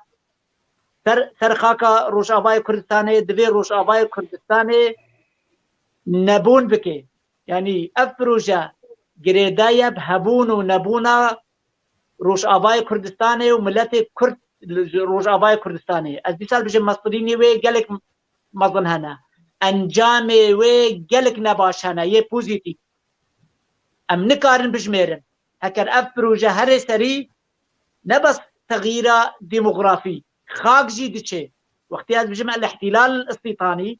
يعني نستجي يعني ولاطيك عرب يعني بلكي تركمانة بلكي شيشانة بلكي يقديات يعني تخيط سر خاكا روش آبای کردستاني وجرى مزقفكي آباكي وجرى دبستانكي آباكي وجرى نخوشخانكي آباكي على اساس ابا پی تی وی جیانی جی پیرهات يعني کوچبری تو کسی کوچبری چاوت بیجن اف کوچبر و بردا خوا و وگره سوری پروژه سیاسی و پروژه دولت ترکیه پروژه نامنه وقتی از وگرم ولات خوا از وگرم نه تی بریاره بدی نه اردخانه ترکا بریاره بدی ان نرک بریات ترکی و بریاره بده مدرخه افا طوعیه افا ناس بردا خوا درد کرد بلا ام باش سروی چیروکی بسکنه يعني دفي نقشة كردستانية روش آبای كردستانية ونقشة كردستانية يا نتوي يا نشتيماني ورقريني يعني مصريني وي قلق خراب هنا يعني قوت وشوت هنا يعني دفي نافي كردو كردستاني سربي خاكي راكي يعني از هدي نكا از سرفي پروژه چاوا از کارم کومنتاره کی بنویسم يعني افسي چار روجا از گلکی بيت فكرم نقل شيخ مدى شغلي ياساي ناحيه ياساي ناحيه روائي يعني چيروكاوي ديبرا انجام في با خلقا کو بگرن تر وا خلقا خوش انعکاس دبه نه بسر ملت کو چاره نوسا في ملتي چیا في انسان هنه نقبات ترکا دا و نقبا رجيم دا نقبا ركبريه دا ركبريه سوري چقا شاشيتي وي هنا او ائتلاف چتا جم ترکا او ائتلافا کو هەلبەستا وێش دووزا کورد و مافێ کورد نەگەلکی جدایەش رجێمێ یان رجێما تورکی ji vê projê neradiye yani wê şwara xanîna avakê em ê bijin mustewtenatin erda de wê wa bibe wir pirsik yani ez zimanê yasayî diştexlim ez zimanê zankuyî diştexlim cara nûsa va insanê henê wê çi bê wê cewazê ji kur bisînê wê zaroka xwe li Kurdê bitejlînê wê wextê bibe herê welatekî wê çawe herê ka mata aravî كاتي عربي جبلي كو او خالي ما هاتيه او انجامي قريش او مترشتياني مظن كو سر كردا هنا تايبت سر كردايا بنابكي انه نابو نشان دكي انه بقراندنا طوعيا بقراندنا برضايا بقراندنا خب خوش بقرن ولات ابانا راستا بروجكي سياسيه ارمانجاوي كردن ارمانجاوي كردا ارمانج بكي سياسيا اجتماعيا نتويا يعني كرم كان مسر دريش كر هنا كي دوباره جي نا بقلك باش يعني بلانكا تركي استراتيجيه سر هبونو نبونا كردا تبخير ابس كردياوي بله قالك سباس زبين با ميفاني خو الدنيا بله ما مستعد الرحمن بعثا قالك تشتي جرينكر اوا بلکی دشبه پیلانا صدام کل کرکوک پیکانی بو کردا جوی درخست آنی عربا بتوی دا بجی کر حتی نها جه پروبلمه اوا 17 ساله جی هر چند وارد دستوری دا بریار گرتو بون جی لباشوری کردستان نکارن صافی بکن سبه روز لسر روجاوای کردستان جی ده عینی بلاد چه ببش برکو باورناک که کردا بینوره لوی بجیب که کردا لوی جوانا کار ببینه کردا لوی جوانا جیانه کی خوش پیک بینه ام بوی باورناکن مبست لوی وک مامستا عبدالرحمن جی بحث کرد مبست وک بیانیا بینوره بخوی کرداش خوشوی کوش کرنه کسک لوی نمایه و ببه پروبلم بله برز محمد شیخو لسروی مجاری دیتنی تچنه زنه هلبت شخوا ایگو پیشی سودا جوی کشیا سوری ورگرد ترکی قریبو ملت سوری بکری و بفروشی لگوری ارمانج و دخوازی هلبت مرماوي جي كردن اللي ام تشكي ديجي زانه بنقول نتني تركي هزج كرداناك اللي ملتين مي اوبوزيشنا سوري ولا يانجي خلكين سوري او بخوجي نكيمي اردوغان وتركانا او جي ما في كردا دنا ماندلاي دماغو گو عفرین چو مدید بما چاوا ایریش برن مال کردا همو تالان کرن کشتن جن رواندن و دما گون ها ترکی وی بوبلاتا خنز دکی ناف خاکا کردستانی دا او جیر گو او جی سیور رپا او و به دور 100 سالی وەکە گۆڤ هەر چەند ساڵێ vê کێشا سووری وەکە گۆ ترکا مەرەمەی خۆ پێک ئانینە ژێرە چک و چکەت وەکە چکەکە کوردیت بێ فلان کەسەوە چک و چکەت ژێرە پاریوی کەتە ناف حەلاوێ ئەv پرۆبلێمێ سووری چێ بوو وێنا سووری هەمبێز کردن لێ مەرەماوەیە گۆ دەڤەرا کوردی بهێرفێنێ پروبلما تيدا خورت بكي كورد جينال سر هفن عفرين وغريس بي وسريكانية چونا لي چيش كرداتي خستن كاورا هرا الوادا فريقونها گو كرتي دمانا خلقي نشتجي ايش شاميش حلبي جي دبرا هاتنا و و خانية كردات كرن و ديموغرافيا كرد وێ هەرێ شتێ کوردی هەنو gelekî kêm dibin Tirkiye berê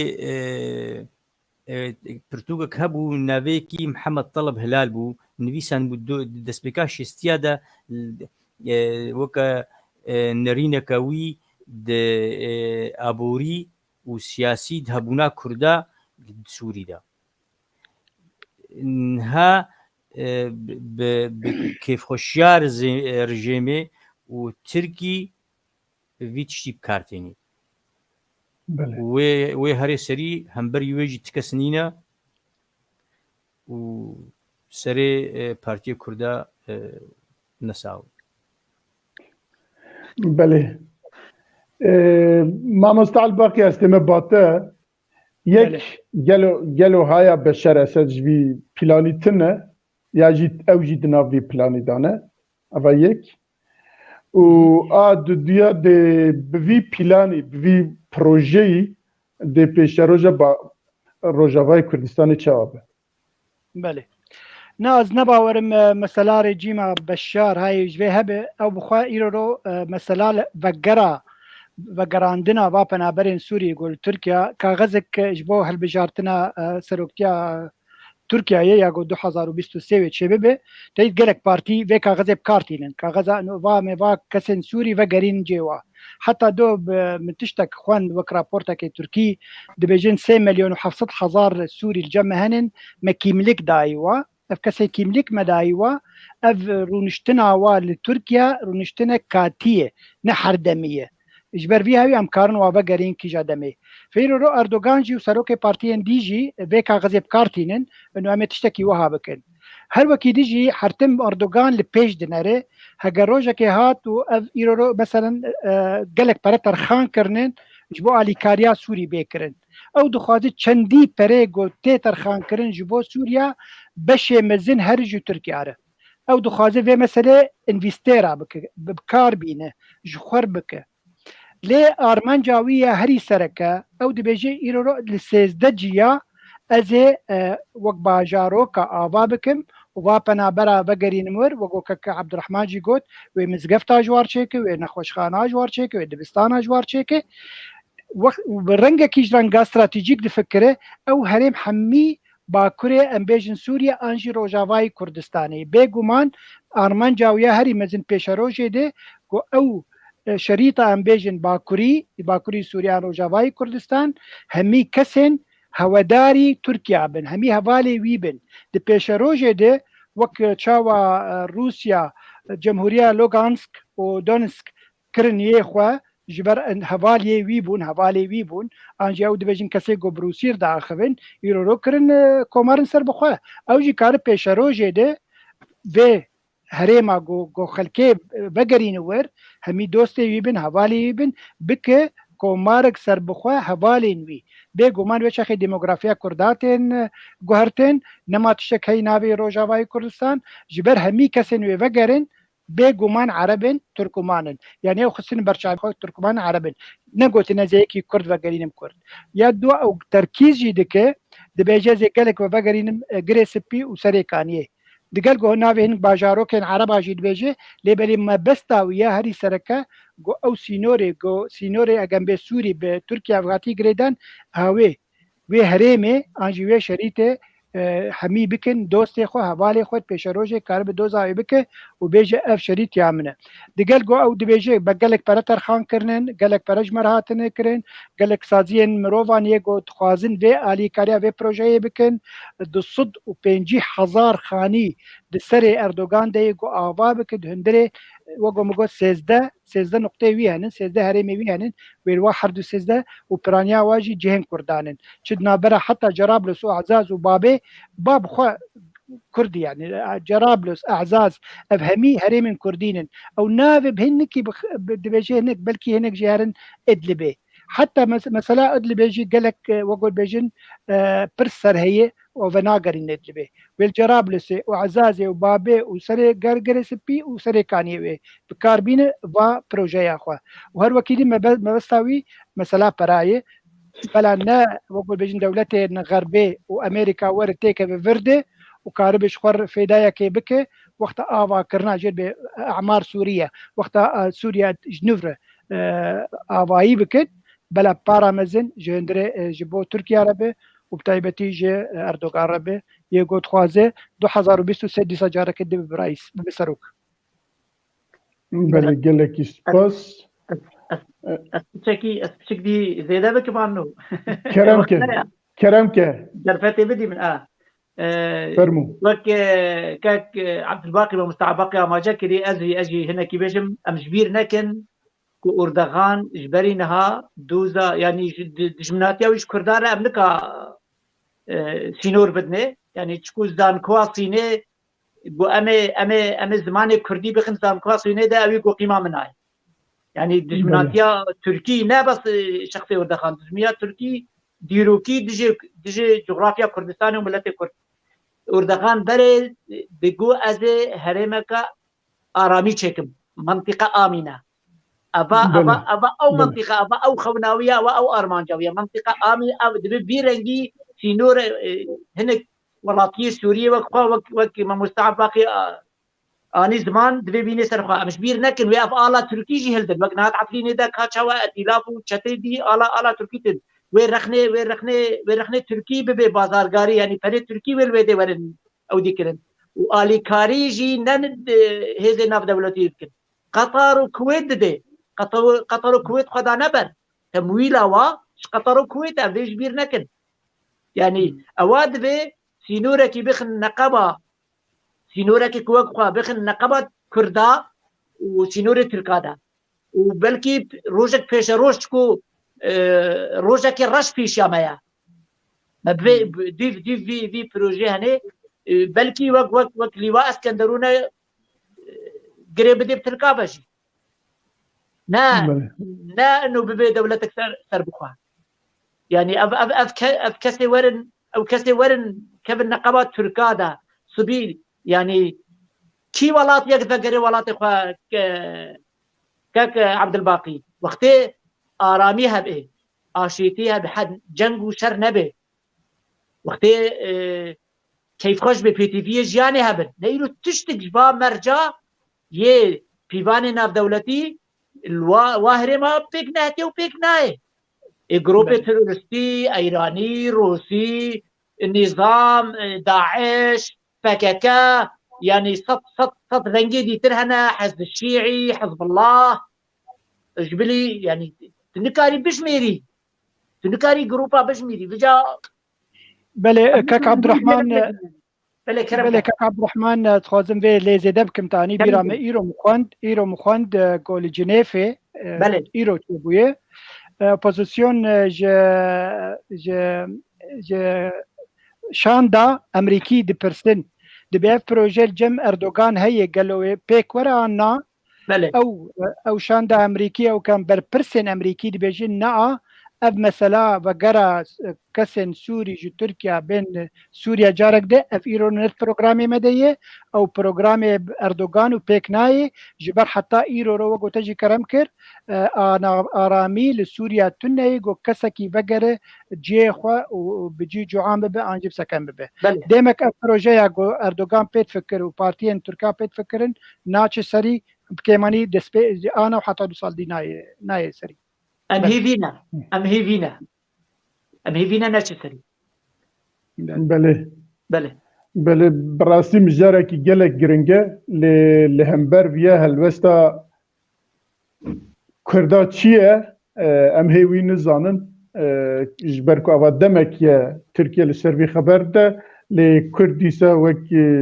پراكندنه كسكي لبروي بروجيكي وي كو بكار به پاراستنه کی بده دولت دنیای حتی انها تنیه از هیوید کم که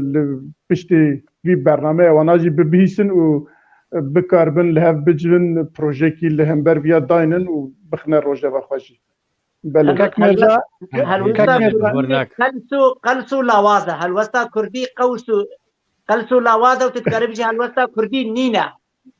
بله گلستاس شکرم آوره و خورتکی نیویسانی دبکا دنگ انا کسی آنجی جمعنا نشتمانی کردی کال کویه بگومان انا کسی رو رجعت خواستن و رێبەریا خۆسەر جی تێچێ خۆستن گۆ هەلوەستەکێ باش لەگۆ تێکلیەوە هەنن بە ئەمریکانەر هەیە بروسا هەیە بە ئەوروپیار هەیە کارن vê bêjin ev projeya Erdogan got pêk were û li herêma me taybet bê teعدا gelekî mezin bigîne xelkê me û demografiya xelkê me gerek ew bilivin divê hawî de û karibin karekî baş bikin û derfetek ji warê û karekî bikin belê wextê ku ez ê pişkî zêde bikim Caranûsa Sûrî û milletê Sûrî û biryar necem Kurdaya necem enekesiya necem îdara zatiya û necem ricêmeya û necem rêkberiye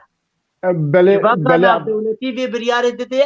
Caranûsa me ne destê me de û biryar ne destê me de ne enekesê bila em tî hîviyaş enekesê nekin em tî hîviyaş PKK nekin na PKK cem camêr nat şixulê û enekesî jî helwesta wê ne bes deîf û qels û tunîne bila em tev de zelal bin û tu bixêr ev silamet belê birêz Ebdirheman helbet dewletên derve selahiyeta wan zaf e gotinê wan zaf e li wê û desthilatiya wan jî li wê zaf e lê divê Kurd jî ji aliyê xwe ve bikaribin bêjin em viya qebûl dikin viya qebûl nakin qene bi devkî bêje bikaribin bibêjin devkî dibêjin memosta devkî dibêjin beyana dibêjin bigîjin newan jî belê bigîjin newan jî belê kerem belê belê mamoste Ebdbaqî yanî wextê ku em behs dikin muxalefeta Kurd em behsa hemî Kurda dikin di bername xwe de enekese jî û rêveberiya xweser jî û hemî aliyên Kurd di vî warî de divê dengê xwe bilind bikin ew hevalê ew temaşevanê me ku wî pirsî ew kiriye divê ew ji hemî aliya bipirse ne ji me bipirse بێگومان دەنگێ خۆ لەگۆر دەنگێ vî xortê delal بدیع معمو dikin yanî birastî gerek rola hebe ez bawerim ke Mihemed Şêx xwest tiştekî bêje em derfetê bidin wî jî tarixara xwe yada wî belê dizanê min xwest got ez bêjim li vê derê got hebûna Kurdan ha di nav lepûşkê Tirka de û di jimlê Kurda de ye gonha Kurd berê xwe nedine hev ev hêzê Kurdî wê kengî wê berê xwe bine hebdû wextê got çêbû berê dînima tiştek namînî niha got berê xwe nedine hev niha divê demehayê dîrokî got em li hevdû nevegerin û em şaşîtiyê xwe em wa tiştê navxweyî em nedine alîgî ev tê watê got ev hêzê me ê got xwe dane pêş bi rastî ne tiştek ez ê wilo bêjim Kurd کەک میرزا بەری گوت دەست بە پرسا خۆیا داوی بکە هەواڵێکی me عرب دۆستی ملەتێ کورد دکتۆر بلال غازي القرعان تحية لك من بيف تي في ومن شاربل ميديا عم نحكي على قضايا عدة قضايا في غرب كردستان أو روجافاي كردستان فنتمنى تفهم علينا شو عم نحكي وتكون الحلقة مفيدة لك كمان كرم بكك ميرزا من تبع فهم كير قال بقى من تبع تيجيش تزانم تدبيجي جالك سباس بله جالك سباس ام درباز خاله خوي داوود بن وقت ماجي هما دي لغوروي مايه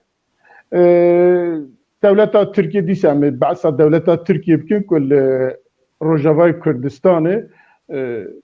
gelekî lebatê wî hene gelekî tişta dixwaze bike û gelek tişta jî dike û her wiha bi tankê xwe bi topê xwe û bi ew milîsê xwe wê derê jî nasekine eva demekî dirêje dîsa herêma Kurdistanê bi topbaran dike bi droyna lê dixe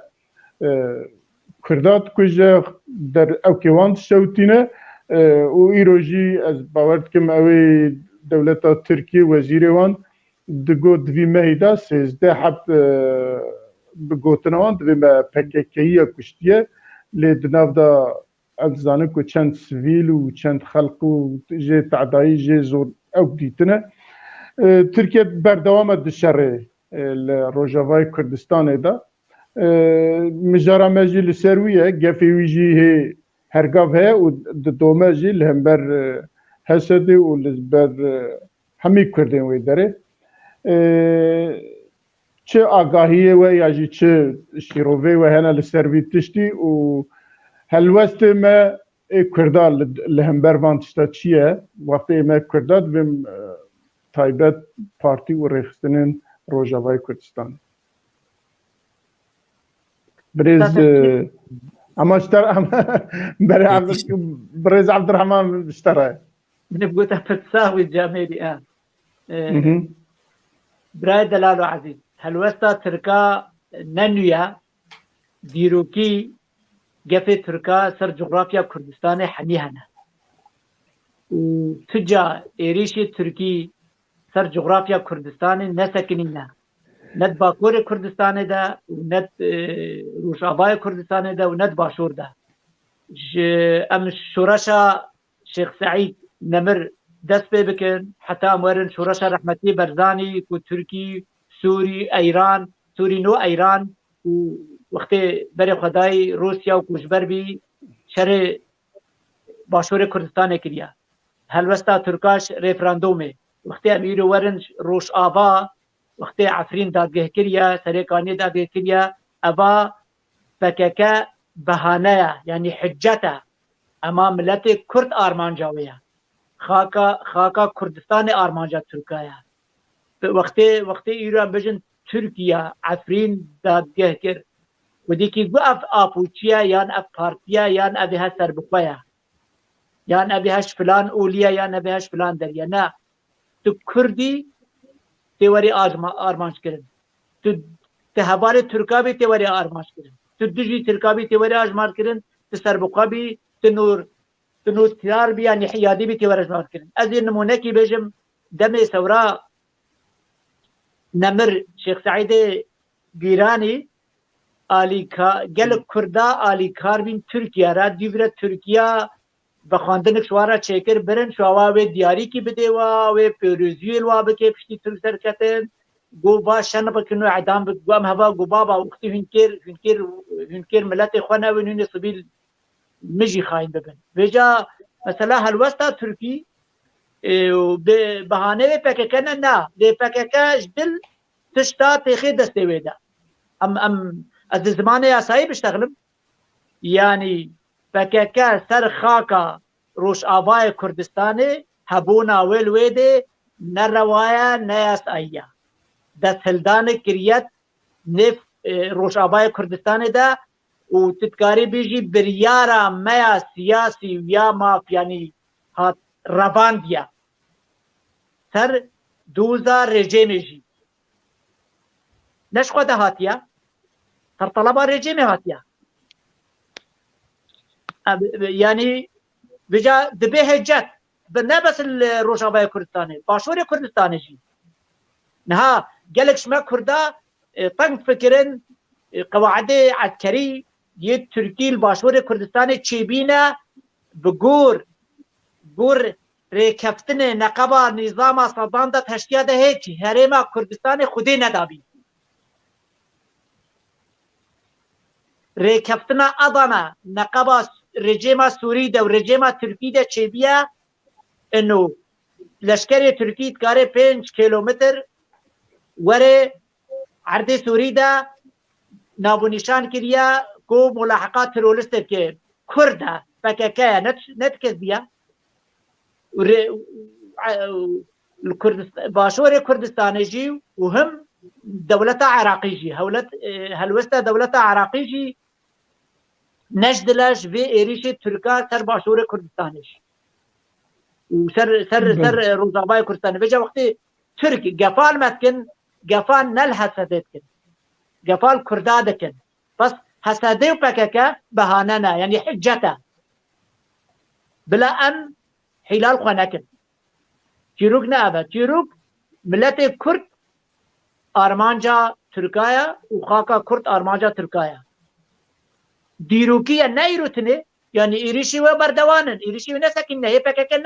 نه خودی ندای ایریشی ترکی و دجیبینه ترکیش خاکا کردارا و کردارا دلاله بدی خویا کرن دبيجي هنينن يعني تركا ترك از ولی تشتك نمونكي ديروكي بيجم وقتی پیمانا سفر چی بی پیشا پیمانه دا گوشت شما في همي ملتايا او ملتك وزمان تركي ناخابن دولتك يواز تربخوات هايبتي چه بي دولت عراقي بوي پیمانه چه بي دولت سوري بوي پیمانه چه بي اردن بوي پیمانه چه بي پشتی دولت ديتر هنك بوي پیمانه چه بي الا كرد بالرغم من بوي پیمانه سفير دا انه بندا شيستو ياك شيستو دو شيستو چار وقت بيجي نقشره هاتا خويا كرد انه كرد جي قالك دولتك غباكن دولتك سربخوا او جي ملتكن وحتى قو وقت باشور كردستان جي بشك روشاباي كردستان جي دنجي قبض وخمناكي اتا ترك كارو قبات كر اف پیمانه هنه سر كف شر خودت روسيا دا شر خودت يونان دا دست بكر ديسا كردستان هست وقتی كردستان ايرو كردستان باكور ايروش دولتا تركي ببه دولتا تركي گلكي كچكه يعني ترك نبونا خود بينن هبونا كردستان وقتی كردستان هبه ترك نينن وقتی ملت كرد هبه ترك نينن شلما دبيجي ده كرجه مهنا وهلوستا ويش ريفرندورا 2017 باشور كردستان معنى قاسي ترك وايران تجي استفتاء سكني امتكارن قاوا امورن مقارنه كن هلوستا بغداد تتكاري بيجي هلوستا بغداد بشكي صص هكرديسا كردا اري بغداد نكربا هنك كرتا دبيجم كركوك ندشو بس كركوك شو بهلوستا تركي هلوستا ايراني هلوستا بغداد وهلوستا هنا كيزي كرد فكاكاو اتحاد بله كرمك بله جالك سباس از لسروي مجارك ام قداريا برز محمد شيخ وجي بكن كاتشن قوتني بهنا تديد اف كومارينغو كردستان داگير كرنا چقاس ناكوكي وهبن دل سر كردا يك بله جروجا امبراطوريا فارسي وامبراطوريا عثماني وقتي جو هبو هنگا احمدي خاني السر اخفي بو دسبيكا موزيندا هنگاني وهن ايلن كردا آلي في امبراطورية كرد ايلن ديل آلي بي وشري واجي تم د خاكا كردا دبو او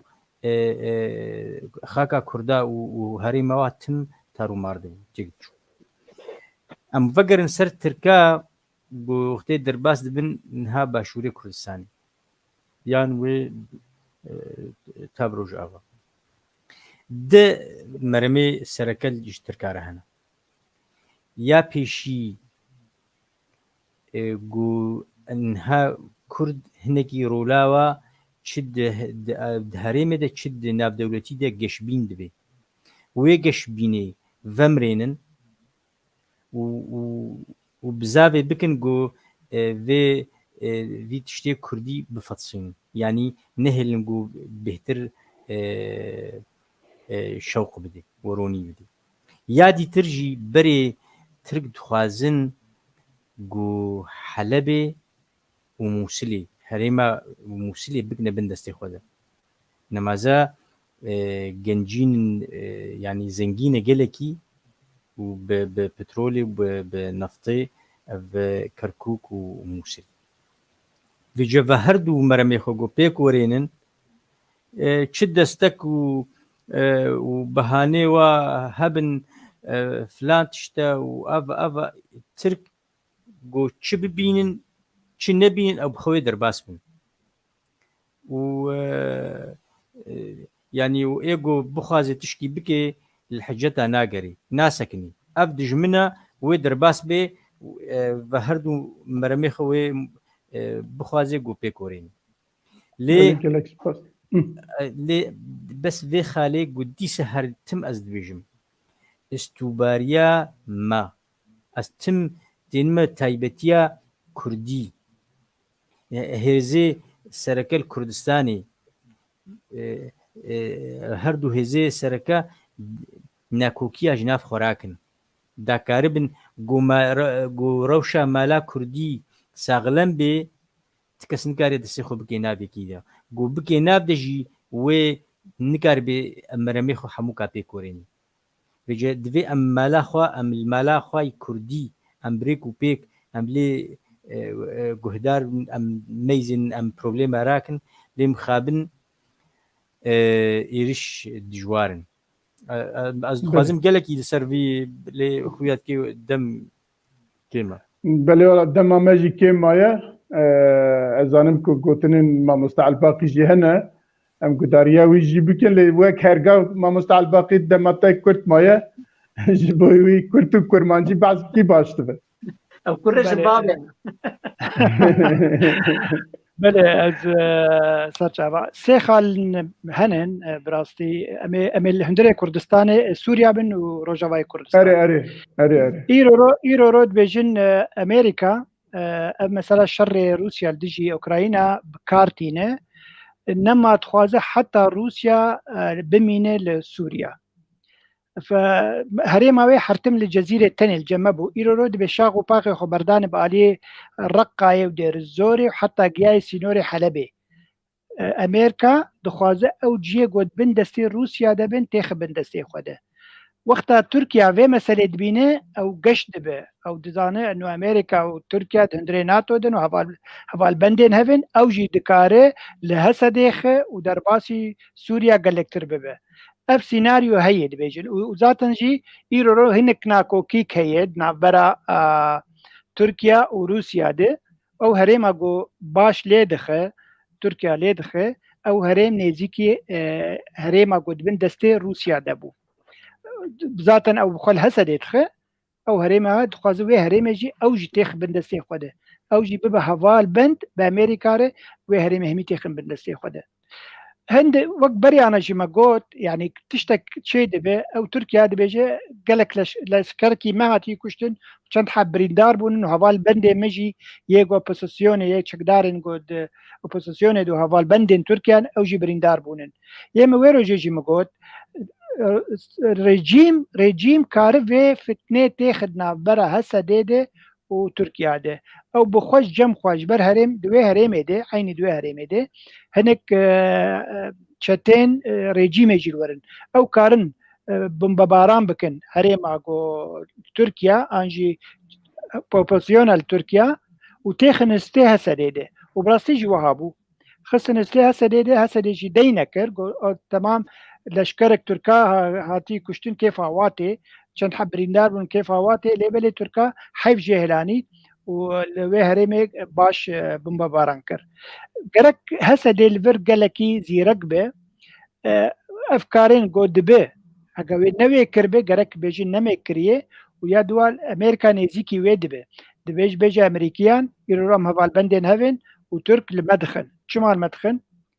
ما کسک جوانه کشتیه ایرورام لهرما خونن گرک ترک دف جوا چیروکا برده ام تجاری ند دیجی ترکیه کار دکن ام لور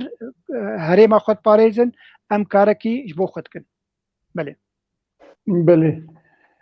ام هاتن داویا برنامه خواه از گلکی سپاسی هر دو میوانی خود کم مالوه آوا و گلکی برنامه دولمند کر و میوانه که ما جیکت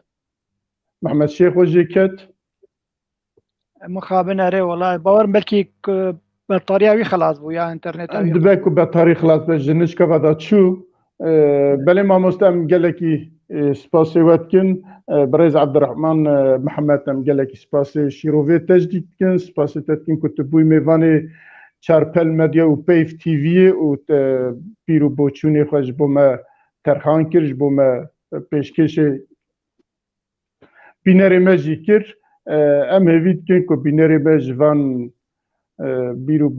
بوچونی و آخافتنی و سوده ورگرتبن و اگر هبه به یک او که ریزکی گوتنی خواه داویه و ام بیجن خاطر بخوازم بله داویه از دوباره سپاس دکم که عبدالباقی سر و خواندناویش مرا و اسپاسیا تجی دکم اجی کیف خوش بیم او ابدر فتاما مجی کاری ام بکارن تشنا زلال بکن سودکیش خورجی ببینن بله يعني آرك كيما نتهوي ونشتيمانيا وديسا ساعتها وقش به وطابه وماشكه وشبا وجي خوش به باشه شبا تجي خوش او بینری چارپل مدیا پیف تیوی جی خوش ما مستعل باقی جبو تجي گلکی سپاس و شبا تجي بمینه خوش برای بینرین چارپل ما مستعل باقی تشتاق دبيجي والله متخصص سباسيا كاك عبد الرحمن بكم ومع مصطفى محمد شيخ وياغو جمت شو وسباسيا همي كسن كوجمر كومنتاري خوني بيساندن اجي سباسيا واتكم بنابي چارپل مديا وبيف تي في قالك سباس بوا بله بینرین چارپل مدیا و پیف تی وی ام ایشف جهاتن داویه برنامه خو حتی برنامه کی دن بمینن دخیر و خوشیه دا و بخاطره و شباش شباش